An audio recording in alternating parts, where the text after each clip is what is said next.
Hi, everyone, and welcome back to episode number 58 of the Couch on Ice podcast. Lots of news to talk about, lots of news in Canada. Got some COVID problems to talk about, and just some fun American stuff to talk about. But before we get into that, let's introduce the boys and see what we got going this week. I'll throw over to Jordan. What do you got planned, and what did you get up to this week? Not too much. This week was just a pretty relaxing one, just getting ready for Christmas, really. Yeah, honestly, not excited about that, if I'm being honest. Not too thrilled about Christmas. It's always so stressful when it doesn't need to be. It's stressful, it's hectic, I get that. For a lot of people, it's a great time, but for a lot of other people, it's a really tough time it's too. So much at once to, comprehend sometimes, where it's like, oh, it can be a lot, but other than that, can't complain. And obviously Christmas music is awful, but other than that stuff, I can't complain too much about Christmas. We get breaks, you get to see your family, you get some obscurely expensive gifts from time to time, so can't complain. Yeah, you really start noticing how not important Christmas actually is when you realize there's only one day off. Yeah, it's like, oh wait, we had weeks off in school. Yeah, and you get into adult life. Oh. Yeah. It's just like, oh, so we get Christmas Eve and Christmas off. And sometimes don't even get either of those off, depending. Usually, my work is just Christmas Day. Yeah, where my dad works, it's based on scheduling completely. So he'll have a week off and a week just of working on 12-hour days. And he's missed for a couple of years there. I think it was 5 years in a row he had to miss Christmas because he had to work on that day. And Christmas Eve, Boxing Day, New Year's, a lot of those days too. So no stranger. Where you work and what situation they're in. If you have a union, what's gonna go on? Yeah, no. If you have a union, you'll get lots of days off. But if you don't, then good luck. Good luck getting those days off. Well, I got something exciting happening outside of hockey tonight. I kind of mentioned it last podcast. I get to go see Spider-Man tonight, boys. I thought you were watching that already. I thought Friday. Well, because I said I'd talk about next podcast. Next podcast, I'll be but we moved the podcast. I will be tomorrow. I am so pumped for this movie. I've been talking about it nonstop. I literally was watching hockey, and I think I smiled more at Spider-Man trailers than I did during the hockey the other night. That's how excited I am for this movie. That stuff's decent. I just watched Carnage. What'd you think? Oh, it was awesome, man. You liked it? I thought it was almost when it comes to the second movies all the time and stuff. Usually they kind of don't hit you as hard, but no, man, it was pretty good. It was great. It was great. A little bit of a rushed plot at times, but it was a good movie. Jordan, you haven't had a chance to see it yet, have you?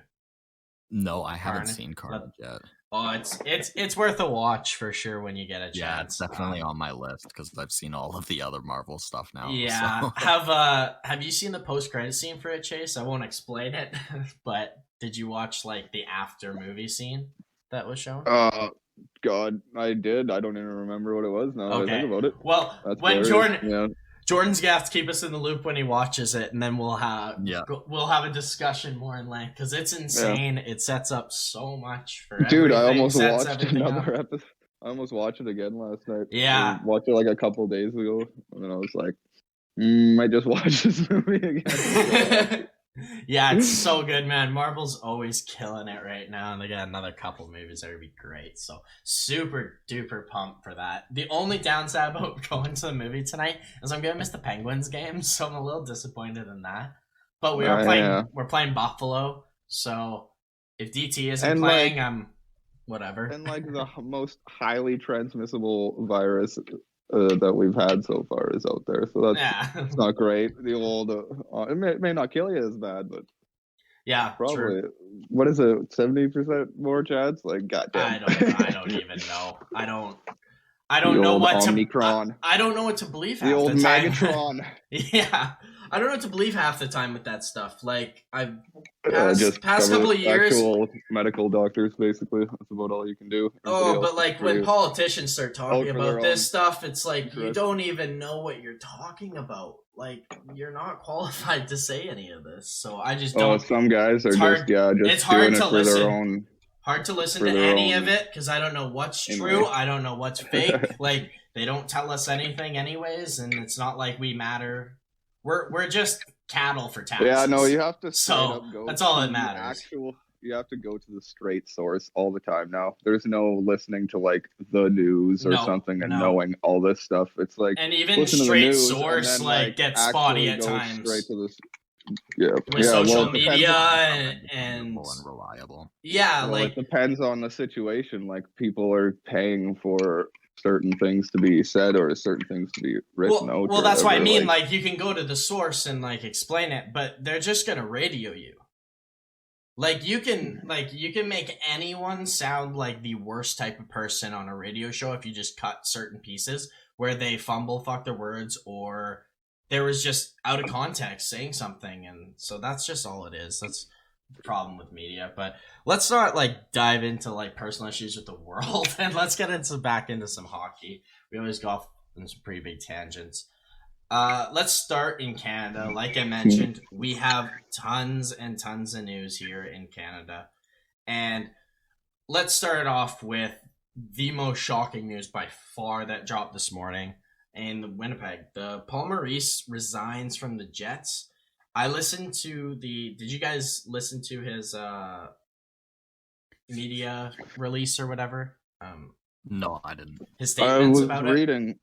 I was reading just this morning. I found some stuff because I was trying to find something what he said about it. Yeah. I found some. Yeah, hey, it was crazy. And what I'm going to start off right now. I love Paul Maurice. I absolutely love him as a coach. I think he's great at developing. I think he's just the best at a lot of stuff. I think he is a top tier coach in this league.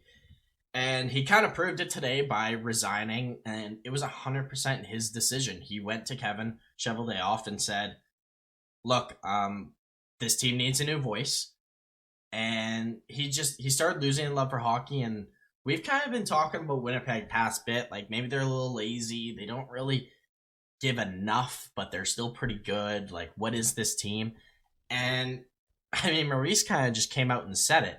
They're a consistent team, but they're not consistently good enough, is exactly what he said.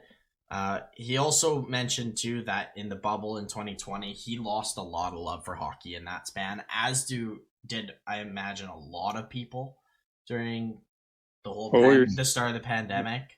I thought it was just basically him being like the greatest guy and just being like, this is just how it is. They need somebody else. Like, it is. It is, but I didn't realize he was like I didn't read anything about that. That's pretty crazy, man. No, he also said that it's not that he doesn't love hockey anymore, but it took a lot out of him in that year, as it did for everyone. That was the most stressful time ever for hockey, like in sports and the world, frankly. Like, it's everyone but this is mainly like him just being like a real man. Like, hey, no, I get Chicago Blackhawks, like, this is how you be a real man. No, I get that, but I'm just saying that's a piece of this puzzle, right? You think so? Absolutely. He said it. I listened to the whole interview. Yeah, okay, yeah. That's why I asked you guys. I listened to this whole, and he said that 2020 bubble was really tough on him, and he struggled to find that passion he used to have for hockey, like a lot of people did. And I just love that he knew when the time was right. He said he knows this team in and out. He has a very close connection with everyone. He loves the Jets. You could see him tearing up a little bit at it. Like, he loves this team, but he knew what they needed and knows they need a new voice and can be successful. Well, we did kind of touch on it, like, we did in several episodes. Like, it's simply like you guys are playing consistent. It does seem like there's another level this team can be taken to with consistency, and we're not sure if it's the players or is it the coach. So, like, this is... And sometimes it's he both. thinks it's clearly the coach, I guess, or maybe he thinks that, like, maybe him and Chevy even are, like, maybe they don't realize it's not the coach, you know? Well, and you also... Or something like that. What he said in it was very interesting, because I don't think people think about this enough when it comes to coaches. There's a shelf life on a coach, and is not long. Yeah, dog. Not long at all.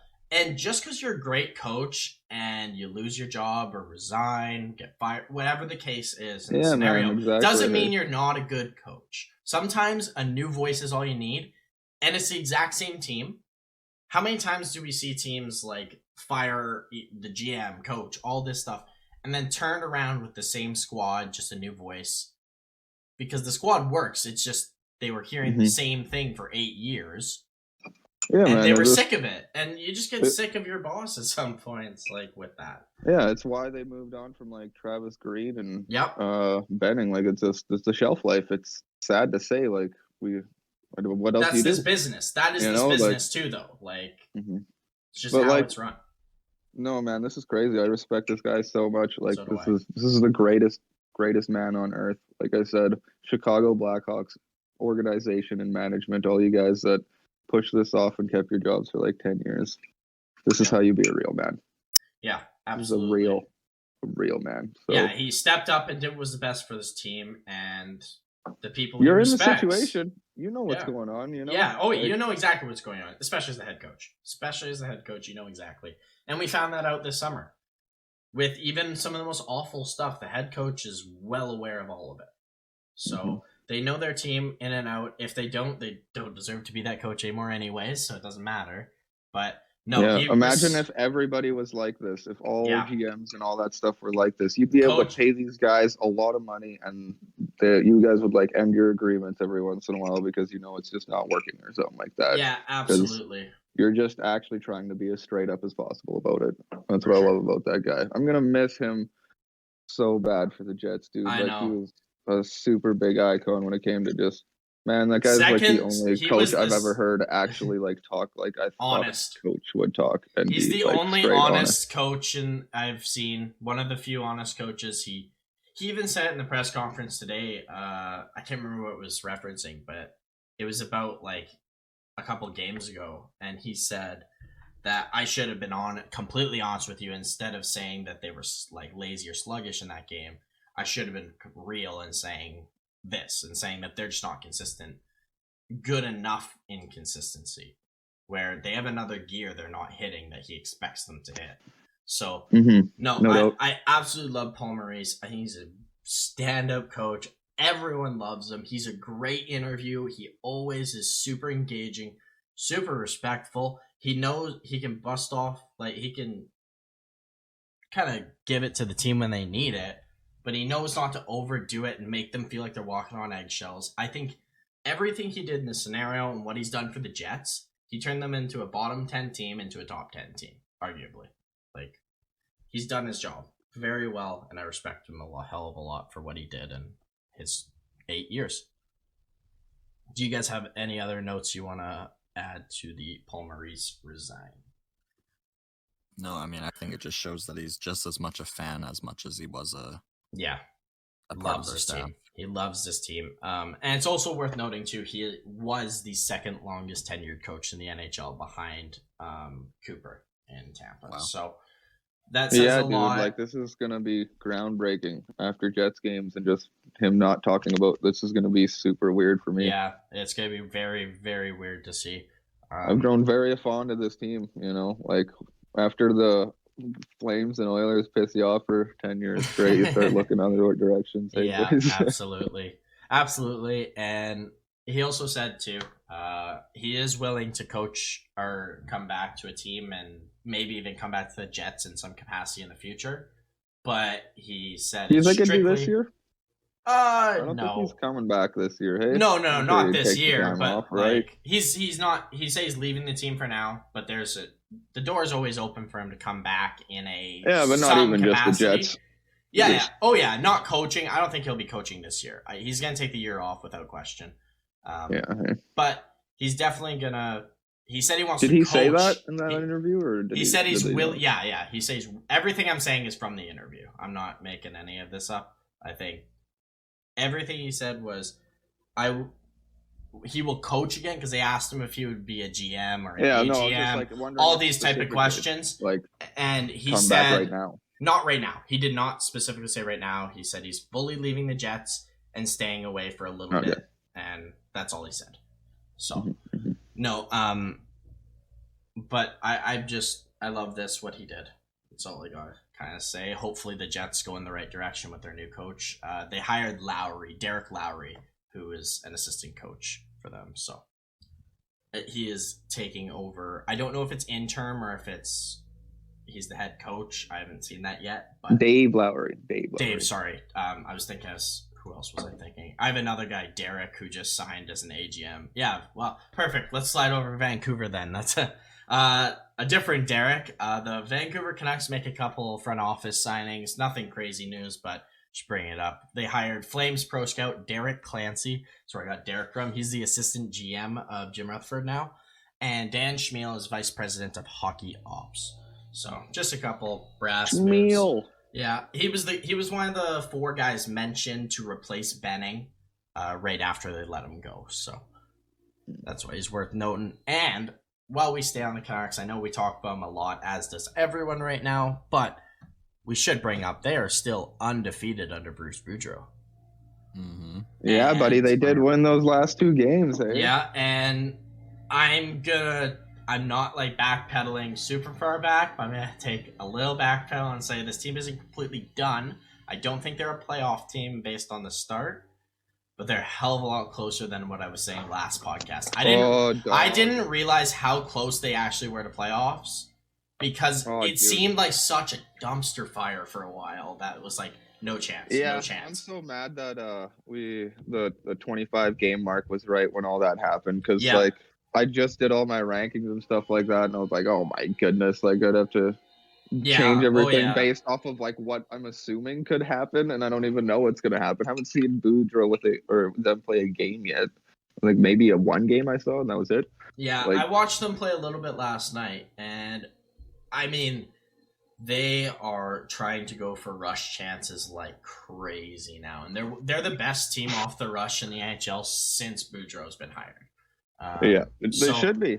Which they should be, absolutely. That's how he coaches. He loves that fast-flowing offense, quickly getting not only that, but they're like I've said with their defense before. It's just that's the type of team needs to play like that. You know, you need to be absolutely speed team. But the main issue, like they were struggling defensively, but they weren't scoring enough for how good their offense was, and they finally are. Yeah, exactly. So you got to control the pace. You guys are way better skating around. You know, this is the team I expected to see at the start of the season.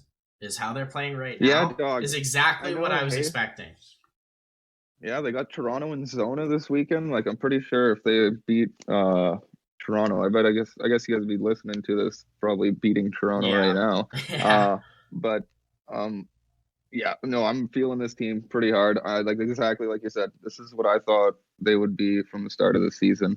So I'm getting real close to switching my Calgary and Vancouver back to what I thought at the start of the season. Because I'm not there yet. I love Calgary's defense, and I didn't expect them to be so shut down.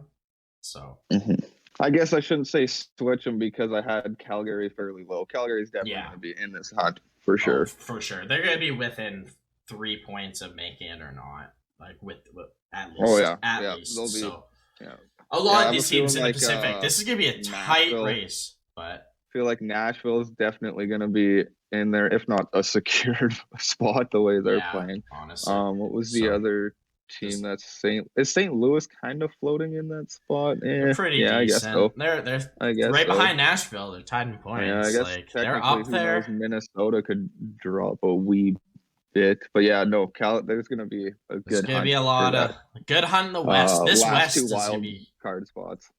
It's going to be very entertaining to watch the end of the Western Conference work itself out. I think the East is kind of so far solidifying itself into being like, hey, this is roughly what we're going to see. We're going to see Buffalo, Ottawa, Montreal at the bottom of the Atlantic. I imagine we'll see these bottom 4 teams in the Metros stay there as well. Like, I think it's pretty well set.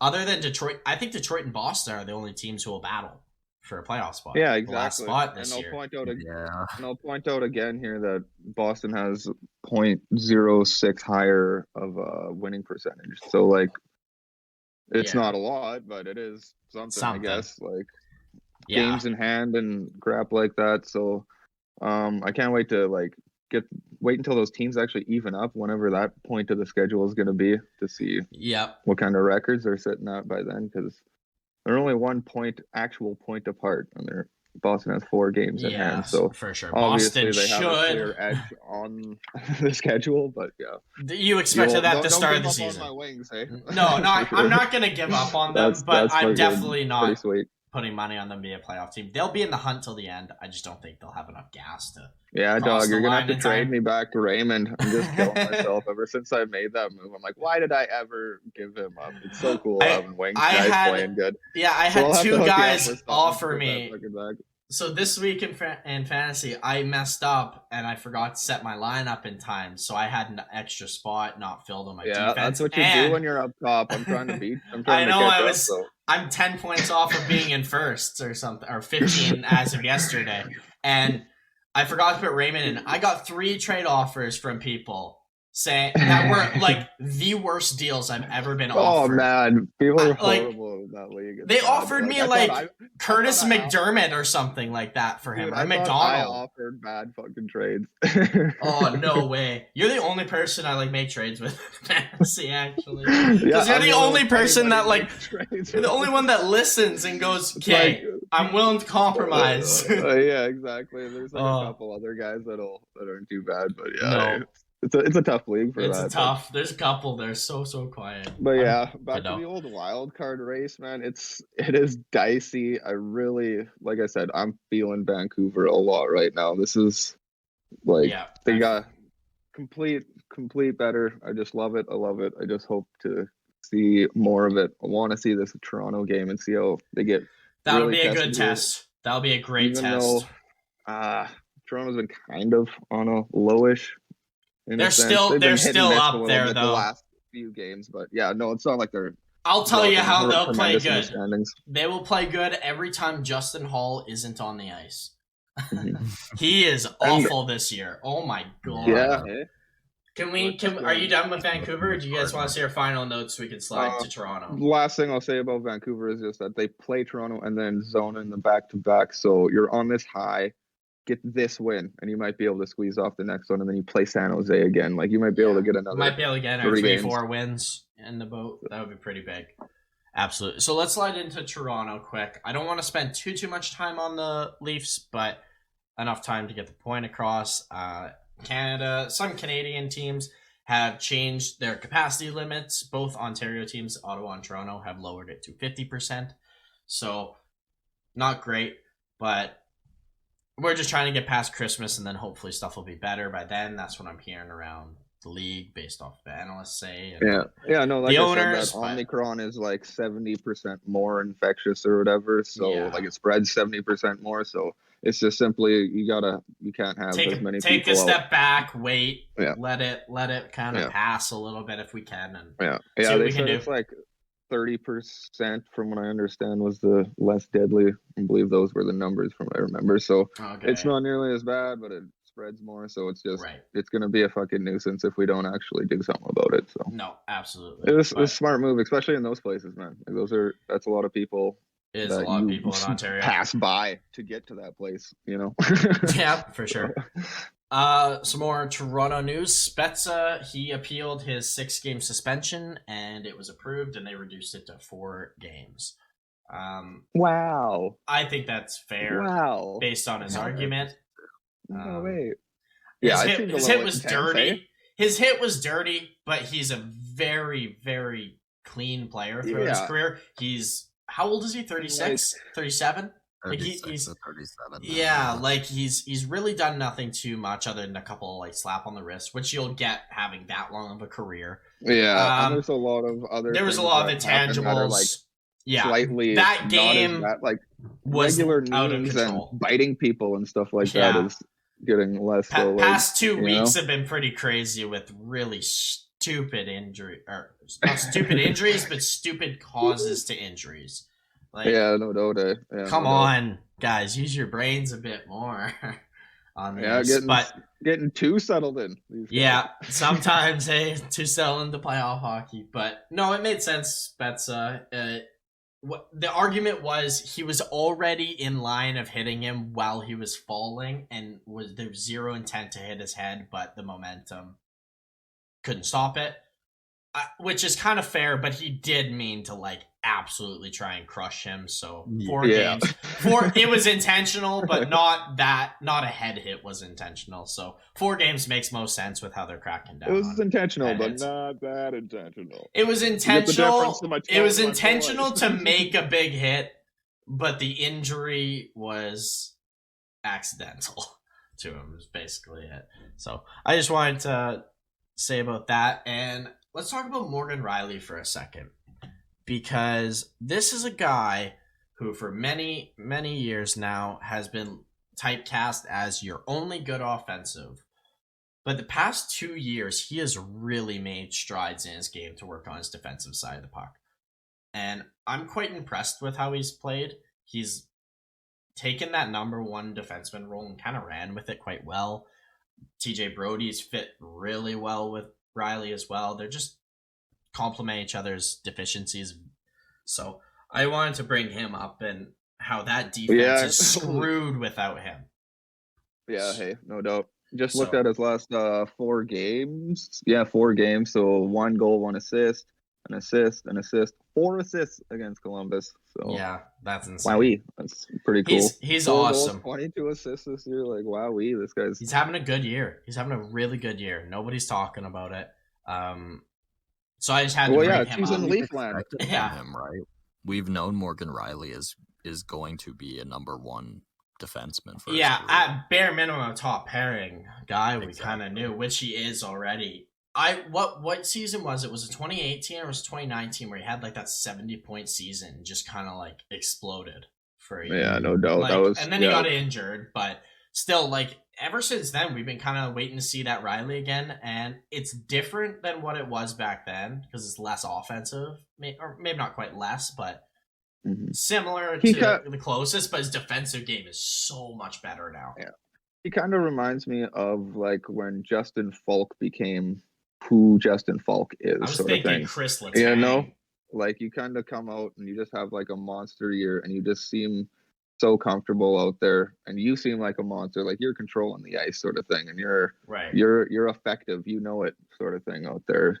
And if you really want to, you can make some stuff happen. So yeah, no, it's cool to see that he was drafted like it, but it did seem like maybe he wasn't quite that. But and sometimes you shake the shell, you molt. Yeah, and Brian Burke said in that draft, so Morgan Rhylan was picked 4th or 5th overall, I think it was 5th overall, that if Burke had the 1st overall pick, he would have picked Morgan Rhylan again.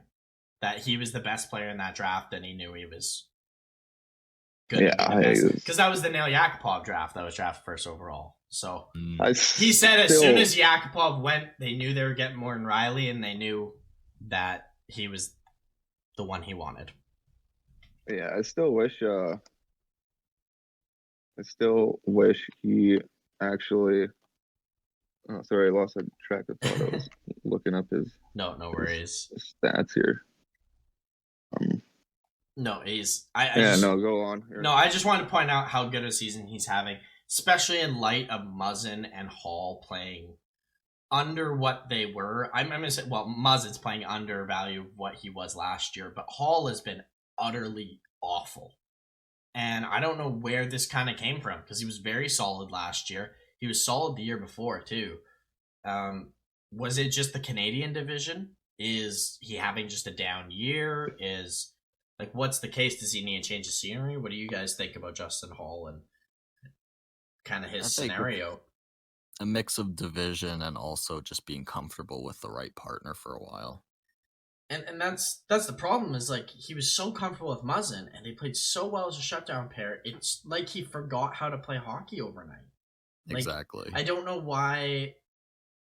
Well, it's different if like you get traded to a new team, or like the guy you play with typically is traded, or a new coach. Like changes like that makes sense for you to like struggle and try and find your place. This team hasn't changed. Has not changed from the year before, really. Like they're getting better, and you can see that they're working better defensively. There's a couple new forwards in the mix, and they don't have Zach Bogosian anymore, but defensively, nothing has really changed. Liljegren and Sandin came up, and Bogosian went down or left. Sorry. So like, I'll give him like kind of a sophomore-ish sort of hit here because like he's couple COVID seasons, not like the longest seasons. I don't know. Maybe he's just kind of having that sophomore slump. I guess, but he's been in the league for 3 years now. This is like 3 or 4. His third, but like, it's just I don't know. I think we all jumped the gun on him with Hall. I think he just had a good season, and he peaked at the peak age 28. Like that's when most players find their game at the best. And maybe he just outplayed what he actually is, and he's a bottom pairing 7th D-man who can't play in a top 4 in the NHL. And that's okay. Maybe he got COVID and it's all foggy now. That's also very true. It could have had COVID, could be injured. I know he was injured a little bit. That's what the questions we're all asking, but it's 30 games in. Like, something's got to give. Something, especially their defense. Their defense is injury riddled. Protocol, obviously, everyone's dealing with protocol, but like, still, you need to step up a little bit for this team. Yeah, this is definitely the time you start getting worried. Yep, absolutely. It's just that's like their biggest worry right now is defense. So I just wanted to bring up a couple of names and why they're struggling. Let's slide over to Ottawa. Quickly mention them a little bit. I got nothing too much on Ottawa, but like I said, they're down to 50% capacity. Brady Tkachuk scored his first hat trick. It was against Tampa Bay the other week. Forgot to mention it last podcast. So that's neat. They're starting to play a hell of a lot better than they were a couple of weeks ago. Now that they're more healthy. Do you guys have any like thoughts on this Ottawa team or comments to make with them? Something to ease the fans better. Oh, buddy, she's looking good.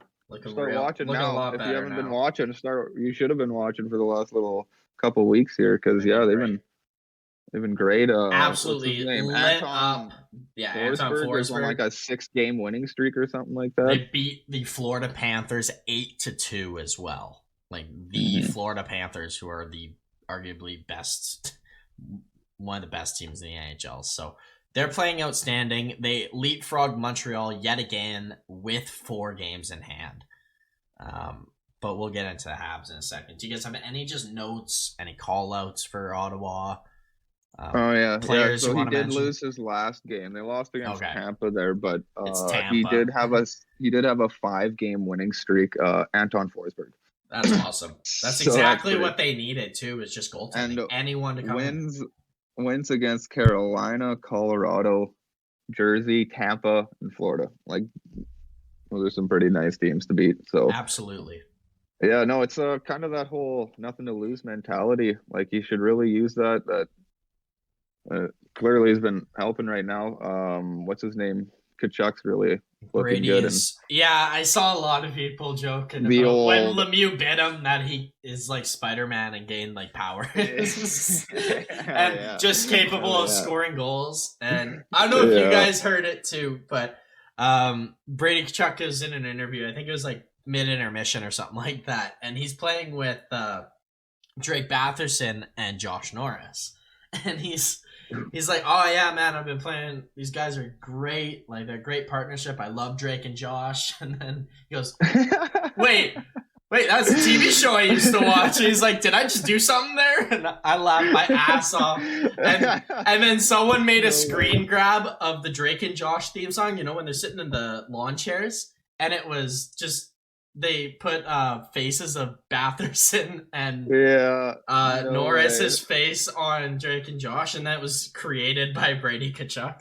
So I had a great laugh about that. That's so amazing. I must have missed that. I should have seen that on the old Twitter machine. Yeah, that's awesome. That was a couple days ago, so that was super fun. Yeah, you didn't even realize it. It's the best part. So this team. Those are the 2 guys on the team right now. Those guys are so. Wow. That line is fantastic. Didn't Batherson get like a hat trick?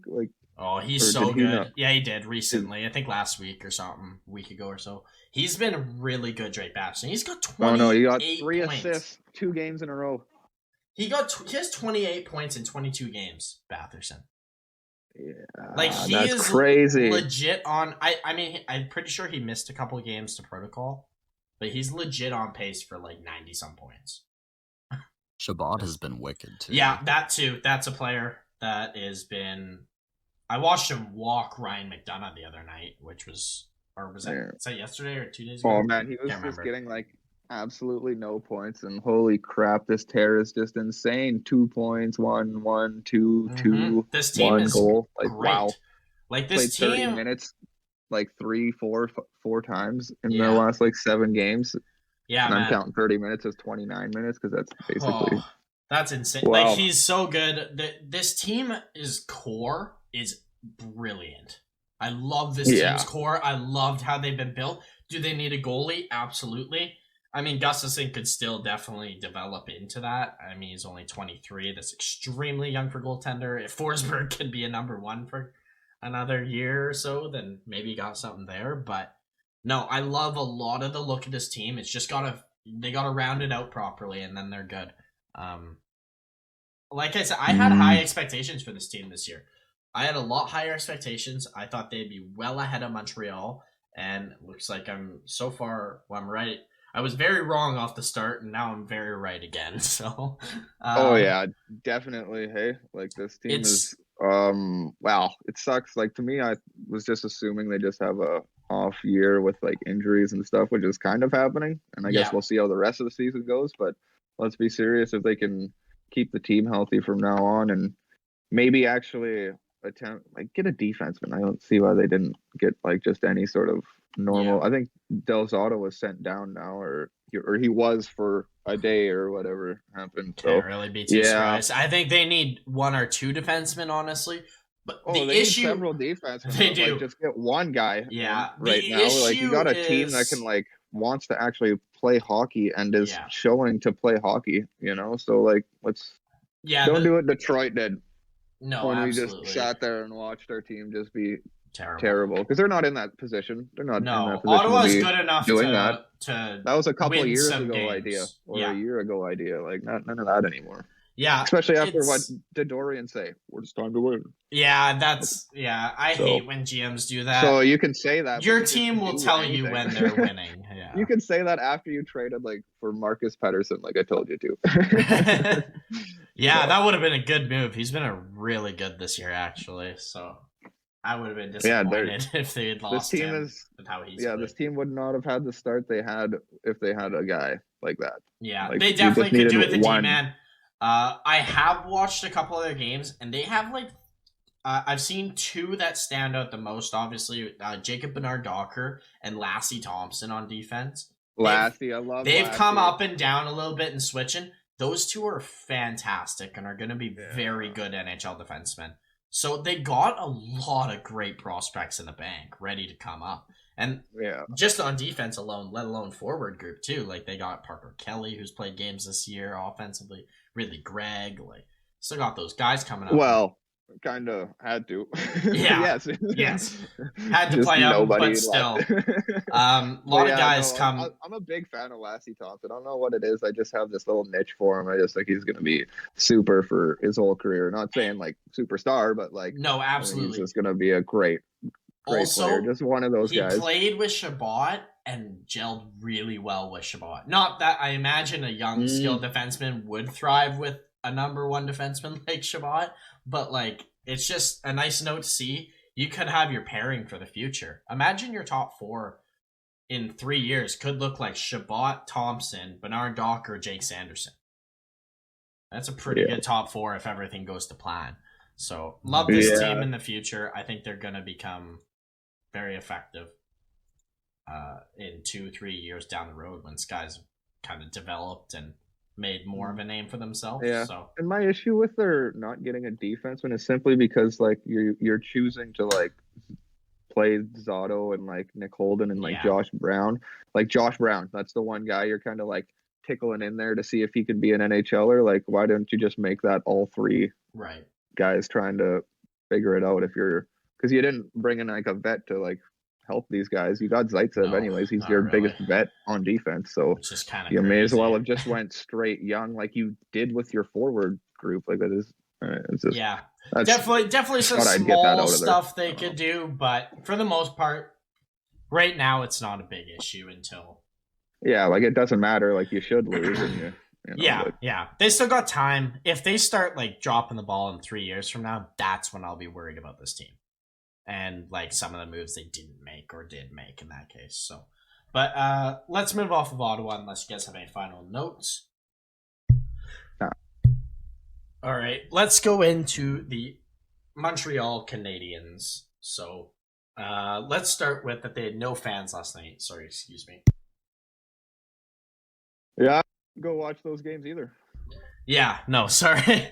I had something in my throat, so I had to get that out quick. But no fans at the Bell Center last night, and I'm hearing that it'll stay that way probably till after Christmas is what the rumor kind of is. Yeah. Montreal. And it was deemed by Quebec health authorities saying that they should have no fans in the building if possible. So they did. It's a shame, but obviously at the end of the day, player safety is the number one priority, as well as the fans. Yeah, absolutely. So we hate to see it, but we'll just nothing we can do about it. Nothing we say or argue or disagree, agree, whether it doesn't matter. Like it's happening, it's happened, it's done for now. So just had to bring that up. And let's bring up Jeff Petry's statements on the Montreal Canadiens.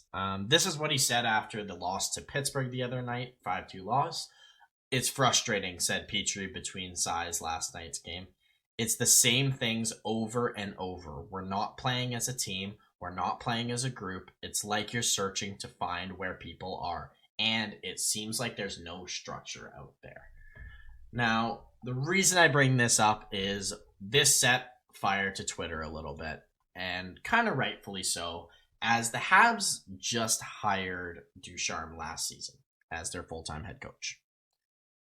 If you guys listen to this podcast and listened last and during the playoff time, you would know I am not the biggest fan of him.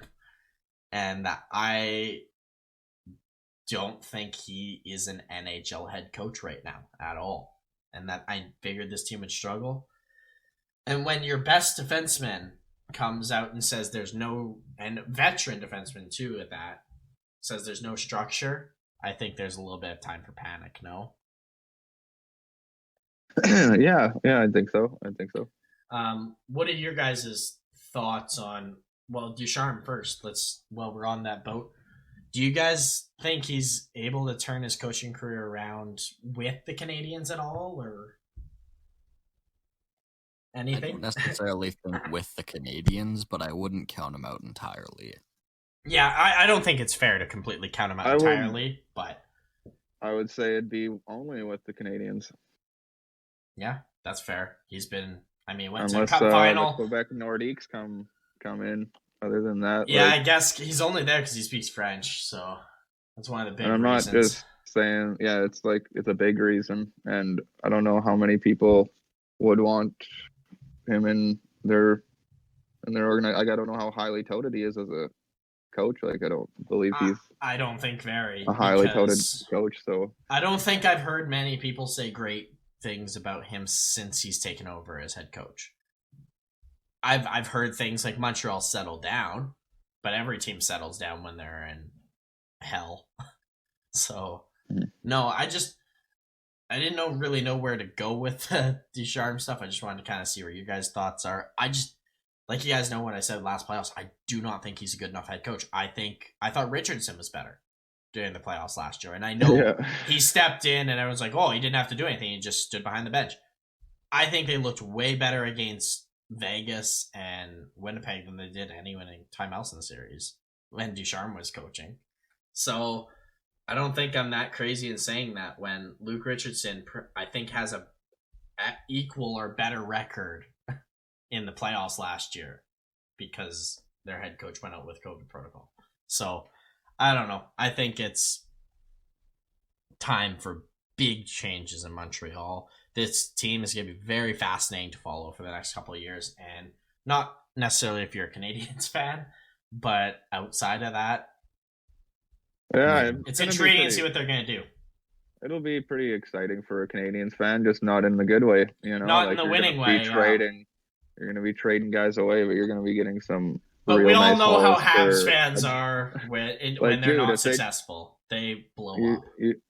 You trade Petrie and Sherritt, Tarot, like, dog, this is a pretty decent hauls you can get, and that's just dogging defense.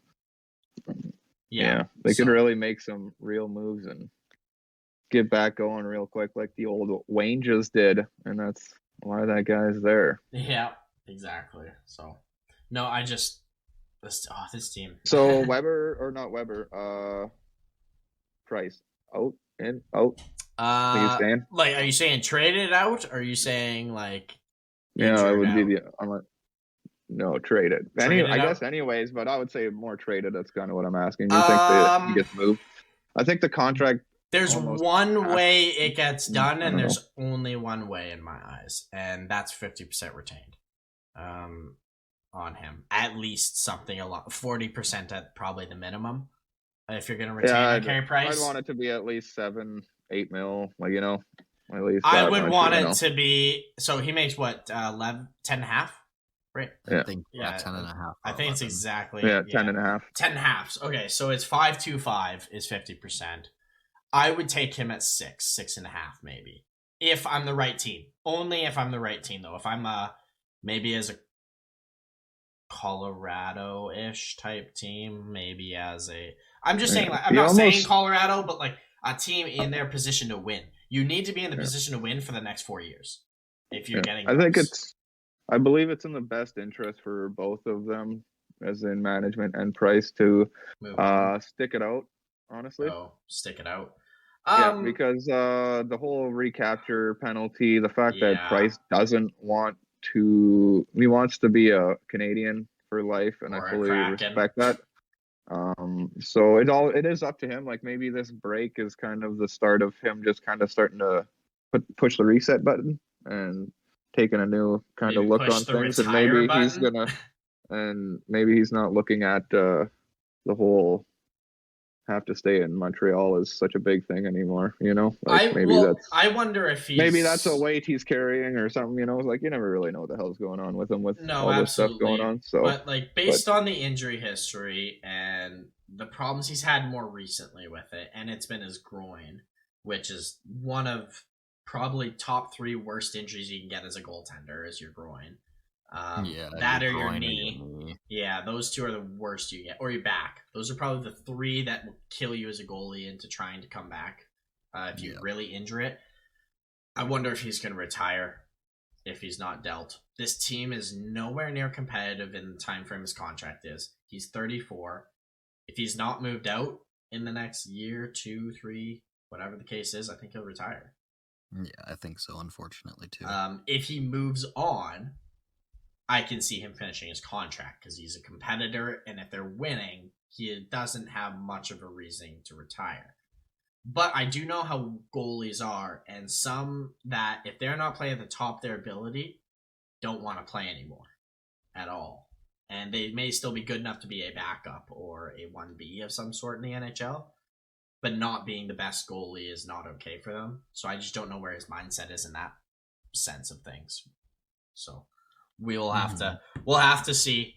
I think there's so many huge issues with this team in the future coming that are beyond Price. Like, they have to fix every single part of this team. They have 2 forwards that are good enough to work around and build around a bit. But your defense has Romanov, and that's it. And if you leave Romanov out to dry for the next couple of years, he's not going to develop properly. So, yeah, this team is going to have a whole overhaul coming soon enough. And I just don't know how they're going to do it with the long-term cap that they've got already with some of these guys. So we'll just have to wait and see. And I think it's going to be a waiting game for many years for this Habs team. Do you guys have any notes you'd like to add to Montreal?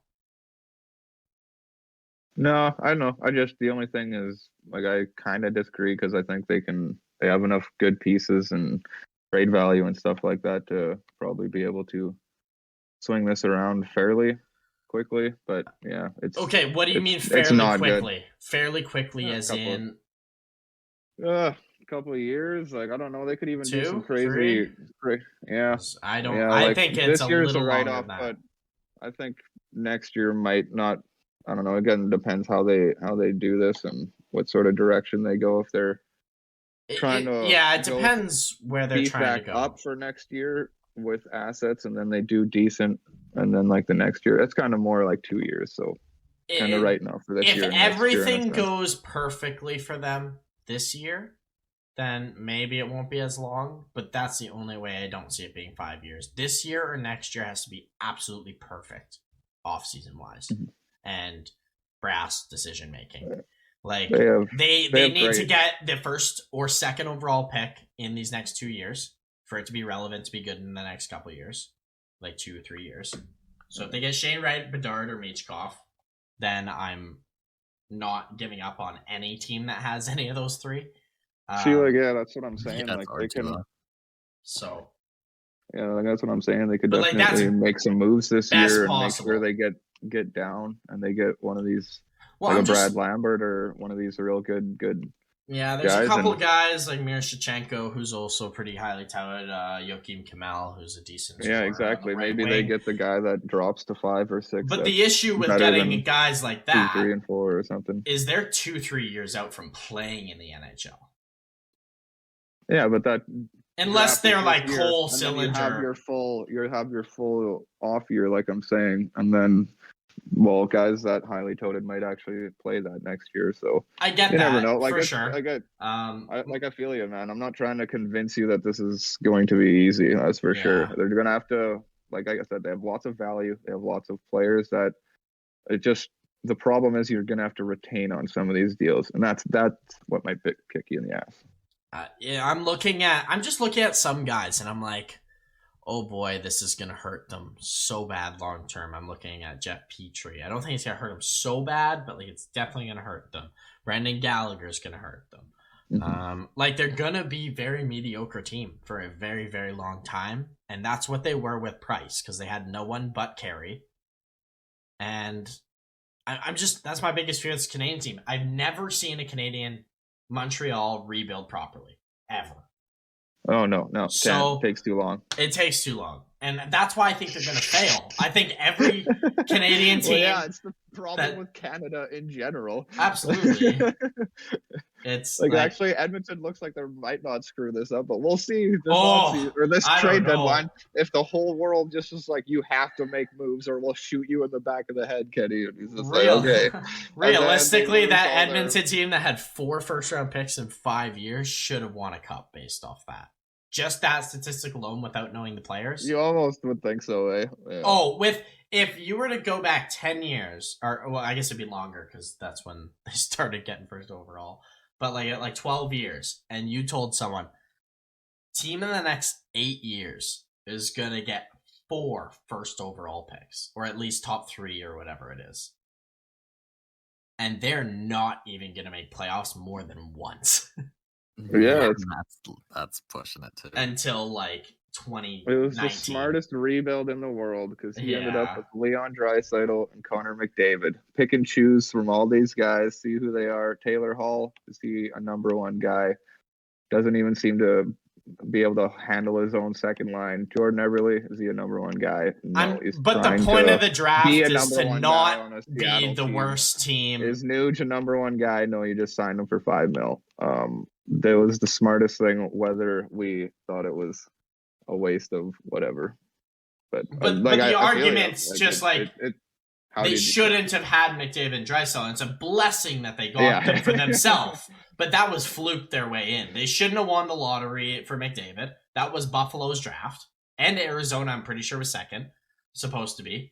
That was their 2 drafts to take McDavid. And then they literally changed the odds for the McDavid draft because of Edmonton. And Edmonton won with the new odds. You can't write it better than a more comical draft parody, right? So that one draft was just ridiculous. To me. So all the teams that weren't in the top whatever, there was more chance for them to get the pick. When the Rangers moved up to first, in all reality, they had or all these random bottom teams had a better chance, like from like 5 or 6 down or something like that, or 4 down. They all had a better chance of getting the first overall pick than Detroit did with like the second chances. Right. And even Ottawa, had 2 picks. Yeah, they had 2 picks. They had like a first. They had the third and the fifth. Yeah, the third and the fifth. Is what they still didn't have enough odds to overmatch everyone else. Yeah, no, absolutely. It's just like that's the decision made. It's like I understand like how it works, but like, geez, man, it seems like, how does everyone else have a better chance to get it? It's because a couple teams in the 90s ruined it for a lot of teams. Pittsburgh being one of them, I will say. They tanked for either Lemieux or Yager. I think it was Yager, actually. They tanked for Yager. And they signed guys to contract. I'm pretty sure I mentioned this on the podcast, but Pittsburgh signed random guys to play that game, to play the last like 10 games of the season, and sent down some of their best players to say, nope, they need to develop in the AHL. But realistically, there was no like odds. It was, if you're last, you get the first overall pick. That's how it went. Because it made sense. It's like the snake draft type thing, right? And but because teams kept doing that, they had to implement, you can't tank. You can't force yourself to be the worst team, because it lowers money, revenue for everyone involved too. So yeah, dude, they have to keep it the way it is in a sense. No, absolutely. It's just about it. Oh, I'm complaining because of Edmonton. Edmonton ruined it for everyone, and Pittsburgh ruined it before for everyone. Yeah. It's just funny how the lottery ball seems to fall every year. Oh, and I'm so perfectly interesting. With realistically, I should be the last person complaining about it. Yeah, because like when Philly and Dallas got up, like Dallas literally needed a defenseman and just got, I think it was Heiskanen from what I understand. Yeah, fair. And like Philadelphia really needed a centerman or whatever, whether that worked out or not, but they just they got a top fucking tiered center. He's a good player. It's just his injuries, right? No, I'm the last person though should be like complaining about lotteries, because like we've won 3 Stanley Cups because of it. Because we won the odds to win Crosby, and we shouldn't have that season. Yeah, I'm a Wings fan, so get me away from that lottery. I don't want to see that thing again. Yeah, no. Stay far, far away. We're gonna draft good for the rest of time, and ever.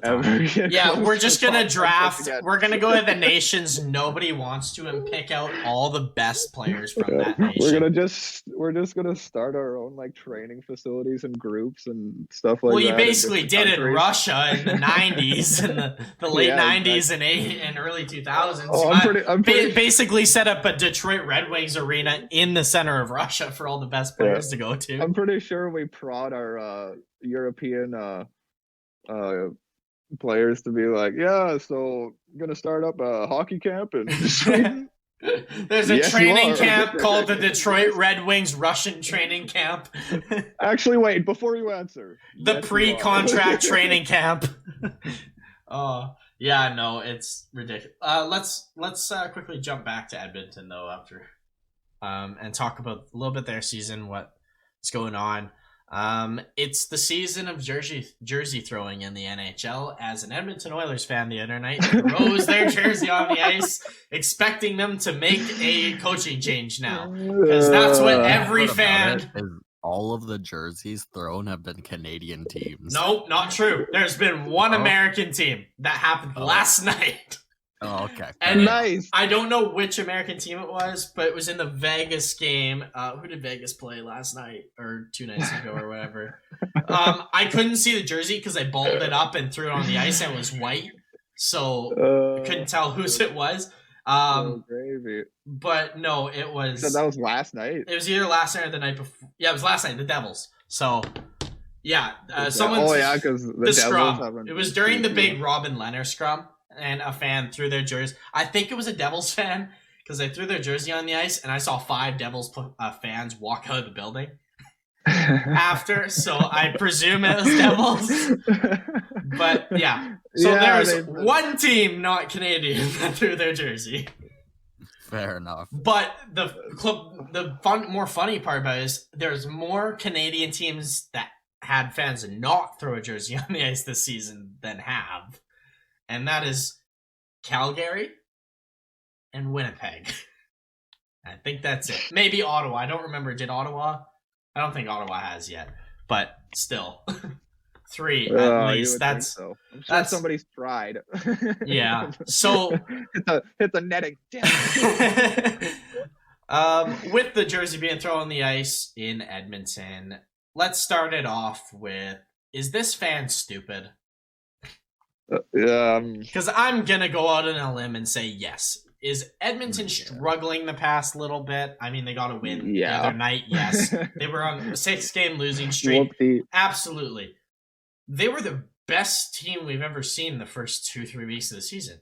Connor McDavid and Leon Draisaitl scored over 2 points a game for 15 games. For this concerned fan, like, just don't worry about it, bud. Like, you just threw $200 on the ice for nothing. They're not going to make any changes because they don't need to. Well, goaltending. They need a goalie. We mentioned that many, many times. But, like... Yeah. No, it's just funny. Like, with this team, it's like... They weren't in a place to throw a jersey. I feel like what happened with this team on this losing skid was, like, they brought up the fact that, like, well, their power play percentage was just, like, 40-some%. And they started not play. They played, like, a game or something like that. And they didn't play good 5-on-5 and lost the game. That's probably what happened. They struggled more 5-on-5 statistically.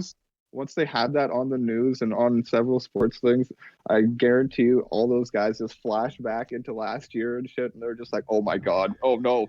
Yeah. Because, like, that's been the problem. They were just terrible 5-on-5 for, like, the last several years.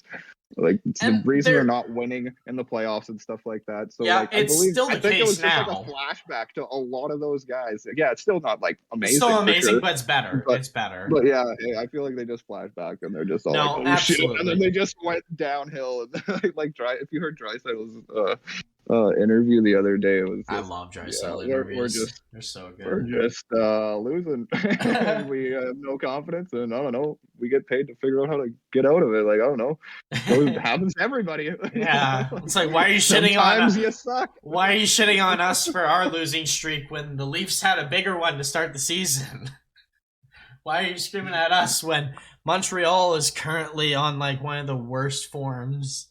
Or I guess they won last night, so I can't say that anymore. But, like, no, it's ridiculous. Like, calm down. This team is good. Like, Edmonton's a good enough team. They're probably going to make playoffs. Or at least be, like, super duper close to that wild card spot. Well, in Edmonton and be super close, but not there. That would be Edmonton's funny. super close. They'll get it. They'll get that 2 spot, man. I think so too. But Anaheim's playing so good still. Like, until they slow down, I know. It's hard to say they're not gonna stay in first until they prove it. Why? What is it going to be that starts slowing them down? Because there's no way they're first. Like, I'm okay if Anaheim's not first. Playoffs, go ahead and make the playoffs. Yeah, that's cool. But I'm cool if they're legit a playoff the team. Best team in that division. They're not. Yeah, offense is why they're gonna struggle. Offense, right? Same as last year. They're 4th or 5th in the NHL in 5-on-5 scoring right now. Or at least that's what they were, like, 5 days ago when I saw the stat. They're a good team. Goals, so. Their defense is fantastic. Their goaltenders are both very good. They're very good at puck moving. It's just sometimes their young guys are going to be young. And they're not going to show up. And that's totally fine because we've seen it with everyone. Hell, Sidney Crosby is the best player of this generation the past 15 years, arguably, if not by far. And he has many off nights. So, like, you're gonna see it. Basically, everybody has to, like, realize, like, you have to beat this team. Like, again, this team is Anaheim is legit a team, a team that you're not gonna walk on them. There might be the odd game where you kind of blow them out of the water. But it's not going to be like, Anaheim, free 2 points tonight, baby. No, that's not this team anymore. It's crazy to think that they've been without John Gibson for a couple of games, too. Yeah, that's how good Stolarz have been. That's how good. I think he won 6 in a row. Yeah. I was thinking about Forsberg, but he was only 5. No, I think we'll check it real quick. Pretty sure he's won 6 of his last starts. I would imagine. Stolarz. He's he looks way bigger than I remember he does. Him, honestly. He's a good goalie, though. Love I those really pads, like him. though, dog. Like, God, see his pads are like, got that tight ass orange, hey? Love it. So sick. But no, this team, I think this team is it's their scoring. That's all I can say. That's why they will struggle when they go in a slump. Every team goes in a small slump, whether it's 4 games or it's 10, 15. It'll be scoring. They're pretty spread out wins, but like, yeah. Yeah, no. Oh, yeah. Like, I'm not worried. I'm not saying they're going to get 10 or 15. The old Stolars. But no, I'm talking about the Stolars. Okay, Stolars. They're actually decently spread out. Okay. But he's steady. Always been steady for our past 2 years have been steady, I should say, for this team. No doubt. And honestly, with the way Troy Terry is playing this year, he doesn't look like just a young guy, like, having a good season. I know I said this past 2 podcasts now. He looks like a legit superstar in the league, like becoming of one. He looks. No, I completely agree. He looks comfortable. He looks like he's been doing this for a couple of years, and now this just is like his breakout. He looks like he was a top 10 pick right now. Exactly, for sure. He really looks comfortable.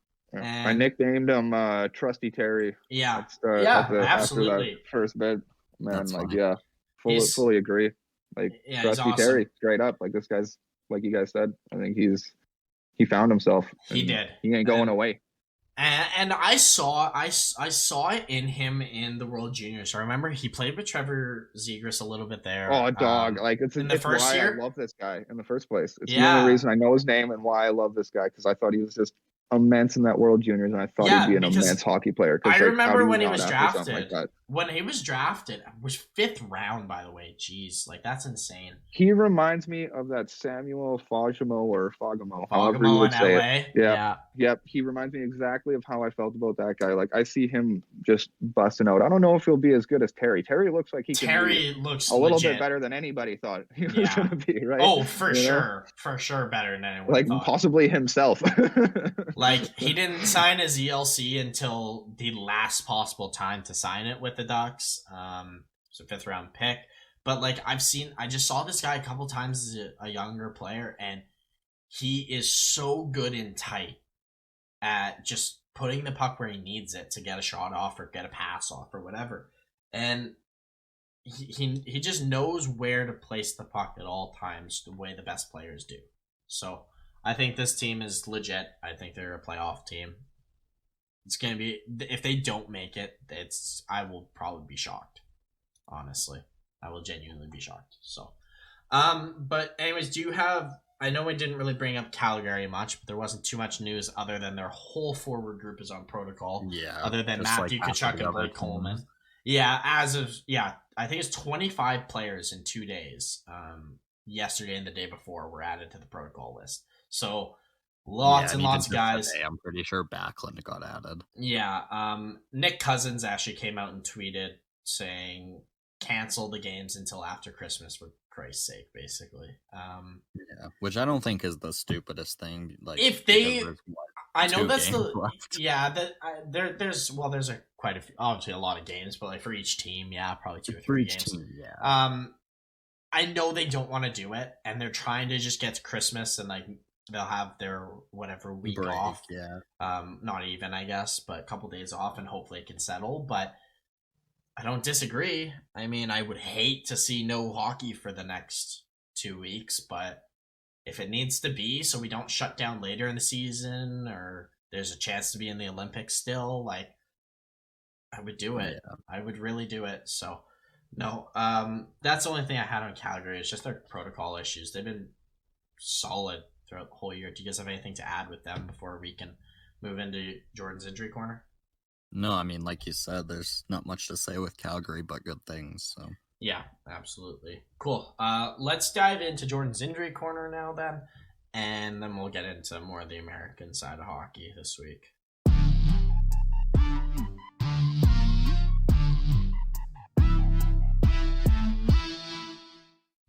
To start with, I wanted to give a nod to his career. Ben Bishop is forced into retirement.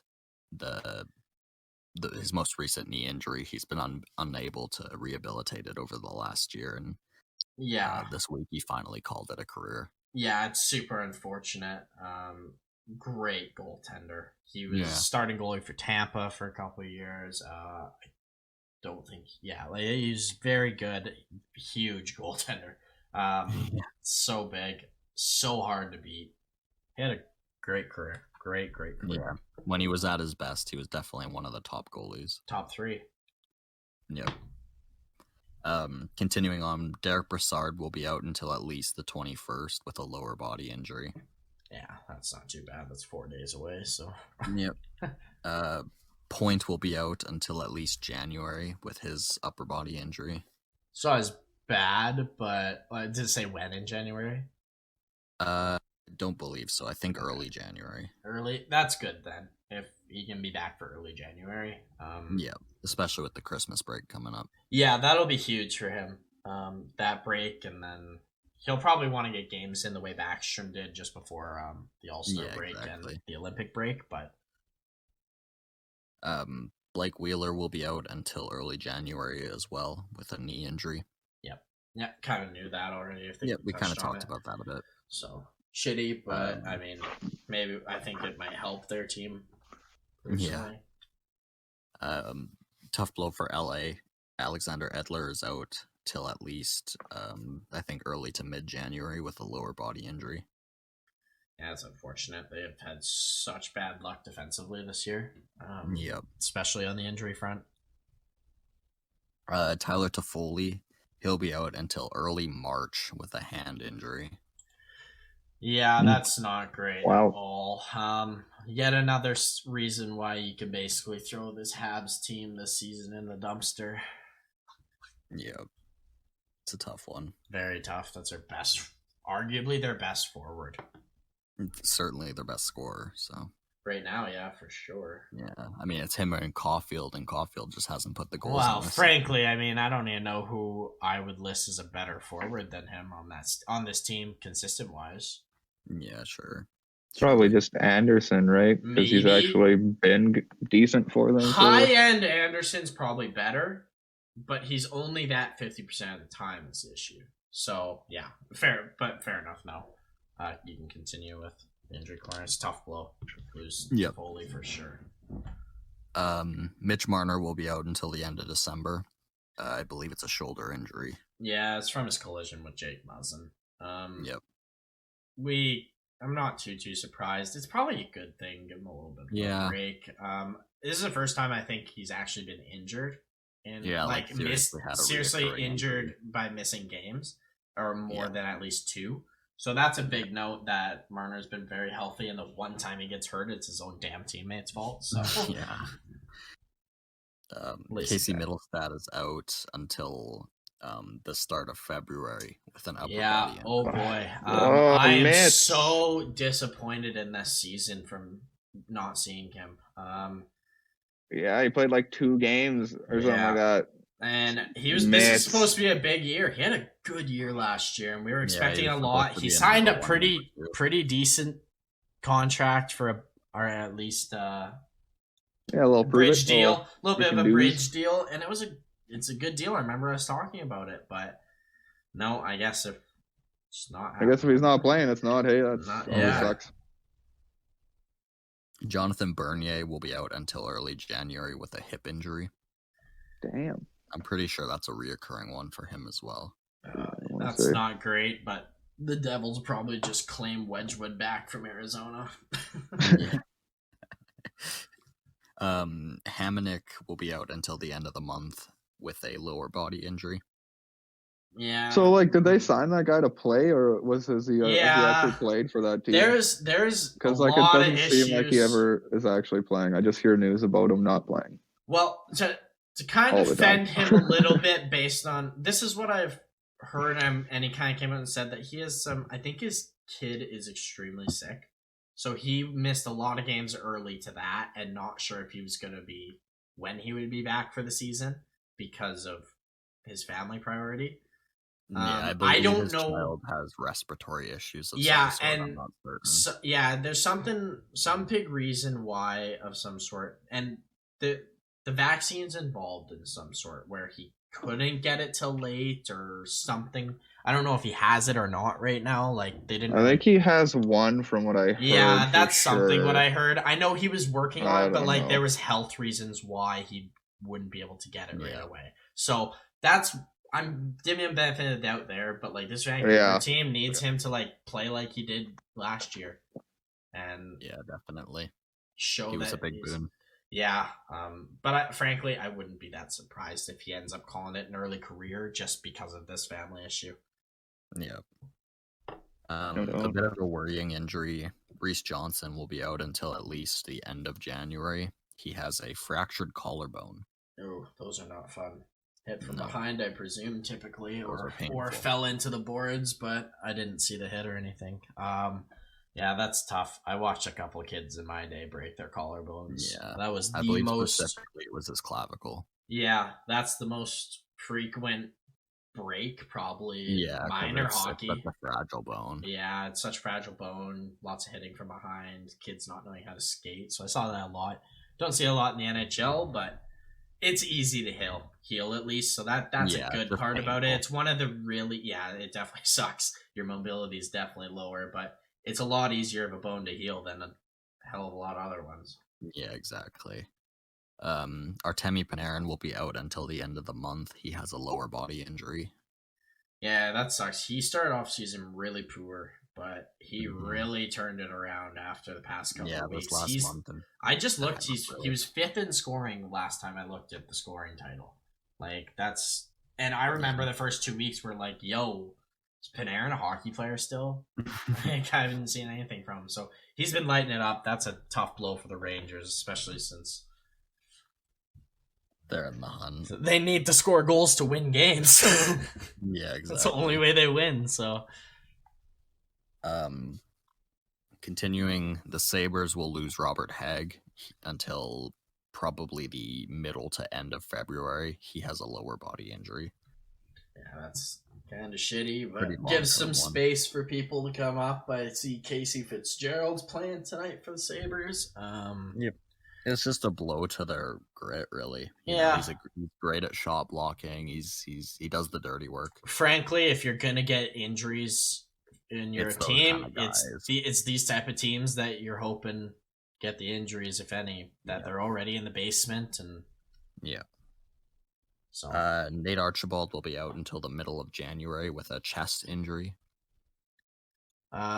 Is that Archibald, is that the same injury he's had from the start of the year with the health issue injury, or is it a different chest injury, like hockey related? I believe it's the same injury. Yeah, I'm pretty sure it's like another like lung respiratory issue there. Where we thought this was, that's what it is.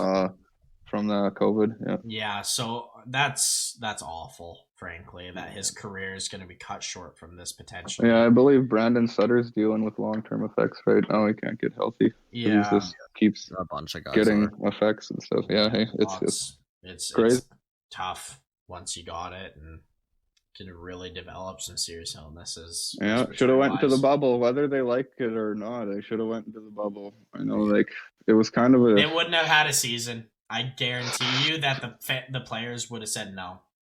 Yep. Yeah, that's it. Either we don't have a season and wait this out, or we do what we're doing now. Frankly, I think that was our two options. I'm surprised they decided to risk their family safety to be in the open and play like this. So, like, I would have been like, let's do like a quick bubble or something. Like, I don't know. It's just I don't like that we tried to just go back to normal. When there's like variants popping up every like few months and stuff like that. Like it just. But you also got to think people really don't have the same views. People. Yeah, people don't have the same views is the difference though. Where like they aren't as worried. We just gotta do this together. I know, hey. I understand. Never gonna work. I understand doing this together and like agreed. Yeah, but it's impossible to get everyone in the world on the same page for 2 years. And because that's how long this has been. And I'm not like defending the people that I'm not trying to like I'm not picking sides, but I'm just saying the facts of it. Yeah. You can't control people with an illness when they're just gonna say, fuck you, I'm gonna do it anyways. Because most people just do that. They do what's best for them. And thanks for that, guys, because like here we are, like you said, 2 years. We're gonna be at 3 years, guys. Like this is. Yeah, but we kind of knew what was going to happen. It should have been like It should have only been like a year, maybe 2 at max. Like it should have been dying now, not resurging. Like. But that's the issue. Like people, I don't want to say like that's the issue with free will because it's not an issue to have free will, but that's free thinking is. it comes at a cost. Comes at a cost. People. Absolutely. I'm not trying to say that we should just like have someone tell us exactly what we have to do every day. That's the worst case, but there's a lot of cost with it when shit like globally happens like this. So it's just going to go away by us either developing something to completely get rid of it or us growing our immune systems to fight it off ourselves. One of the two ways is going to happen, and whatever comes probably first never happens. Go away now. It's just going to be just well, it will eventually because we always find ways to fight it off in our body. Like if you're not strong enough, you will pass, unfortunately. But most people in grand total of the world are strong enough to fight this off, where our bodies will develop to. Now, that's going to take a while. That's not going to happen tomorrow after you get it, but that's the two things that will happen. So we're just going to keep seeing all these protocols and shit. So might as well continue off of that COVID tangent. An injury that I'm going to have to continue to look into. Nola Chari is out until January or possibly longer. The term isn't really set. He had surgery on an injury that he suffered against Tampa Bay. I'm not sure where the injury is, but in the playoffs, I just know that there's Tampa. No, or this year, okay. Most recently. Yeah, I haven't actually noticed Nola Chari lately, so I didn't even know he got injured. So many guys to keep track on. Yeah, he's been in and out of the lineup with injuries this year. Yeah, he's a good player. I like him as a depth guy. Yep. Athanasiou, he'll be out until Christmas with a lower body injury. Yeah. Same with Gabe Landeskog. They both have the same timeline and the same, not necessarily same injury, but same injury location. Frankly, don't matter. They're back after Christmas. Take a week or two off. Exactly. I'm sure a lot of players are doing that anyways. Yep. Here and there. Two more. We've got Josh Anderson. He'll be out until the end of January with an upper body injury. I think that's more of an update than a new... Yeah, that's more of an update. And then finally, Kevin LeBlanc. He'll be out till the end of February with a shoulder injury. Nice, yeah. That's a bit of a blow to the Sharks. It's a bit of a blow for sure. I just saw that he's getting a surgery, so... Yep. No, that's unfortunate, but that's the last two. Yep, that's it. Cool.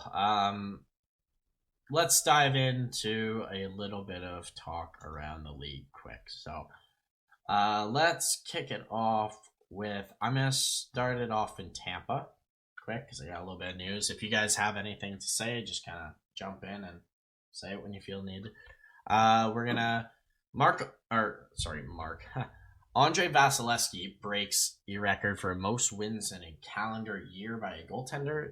He's got 63 wins in this calendar year. The previous record was held by none other than Marc-Andre Fleury with 62 wins in 2009. So surprised it wasn't held by Vasilevsky himself. Yeah, honestly, we haven't played enough games the past few years to him to win, apparently. So I think that's so impressive. Strictly by we only played 56 games last year. Yep. Like that's incredible. So just another record this guy's gonna break, right? Yeah, absolutely. Love to see that. I mean, he's carrying this Tampa team right now with all these injuries they have, and based off this offseason based on the offseason and injuries this year, I believe Tampa is missing like 5 or 6 forwards that they had when they won the cup, like now, long term or forever. Like that's a lot. That's half your forward group that won the cup. So, no, he's been outstanding and unsurprisingly wins it. Let's slide over and do some more Fleury talk as he gets his 500th career win the other night, which was super awesome to see. They showered him with the water bottles after in the dressing room to congratulate him. So that was against Washington, wasn't it? It was, I believe. And yeah, that was a great Backstrom. Was that Backstrom's first game, actually? No, I don't think so. I believe so. It might have been. I don't remember. But no, it's just awesome. I believe he's 3rd all time and will close in on Patrick Waugh pretty soon. Yep, it looks he'll be a top of all time for sure. maybe not. I don't know. I think Broder is pretty far ahead. Flower off. No, I don't think he'll be like the top. Most. I'm saying most. Like, top. Yeah, top 5, like undoubtedly. Well, based on wins, he's already third. Like I said, like he's had a long career, such a long career in the NHL. So yeah, and he's been good for a long time too. So absolutely. Do you guys have any on the Chicago like happy news? Because I got some bad news and I want to move off it after. No, unfortunately. Okay. We got Kyle Beach news to talk about a little Chicago happy news? Yeah, do you have any happy news before I bring up this Kyle Beach news? Oh man, I got great happy news for you. All right. Good call on the happy news. Patrick Kane got his first hit of the year, which created a goal. That's awesome. That is amazing. Turnover for the eventual game winner by celeb Butterman Jones. That's awesome. That's hilarious that he actually threw a hit. Yep, tossed a hit. That guy moved. Boom. 5'10" Patrick Kane. Boom. Lay in the body. Gotta love to winning see that. Games. Love it. Love to see that. So there's some good news before we get into back in the doom and gloom in Chicago. I guess it's not necessarily doom and gloom, but Kyle Beach and the Blackhawks have met a settlement, but it is confidential, so we're not going to hear any more news about this, unfortunately. And I just hope Kyle Beach can find peace with everything and go on with his life and have a happy life, frankly. That's all I gotta say. I think this is pretty much going to close it out for the most part on the Kyle Beach news on this podcast. Do you guys have any things you'd like to say if this somehow gets out to him or whatever? I'm just happy that there's a conclusion. Yeah. I'm just happy for him that he's not. Yeah, I'm sure. Day after day.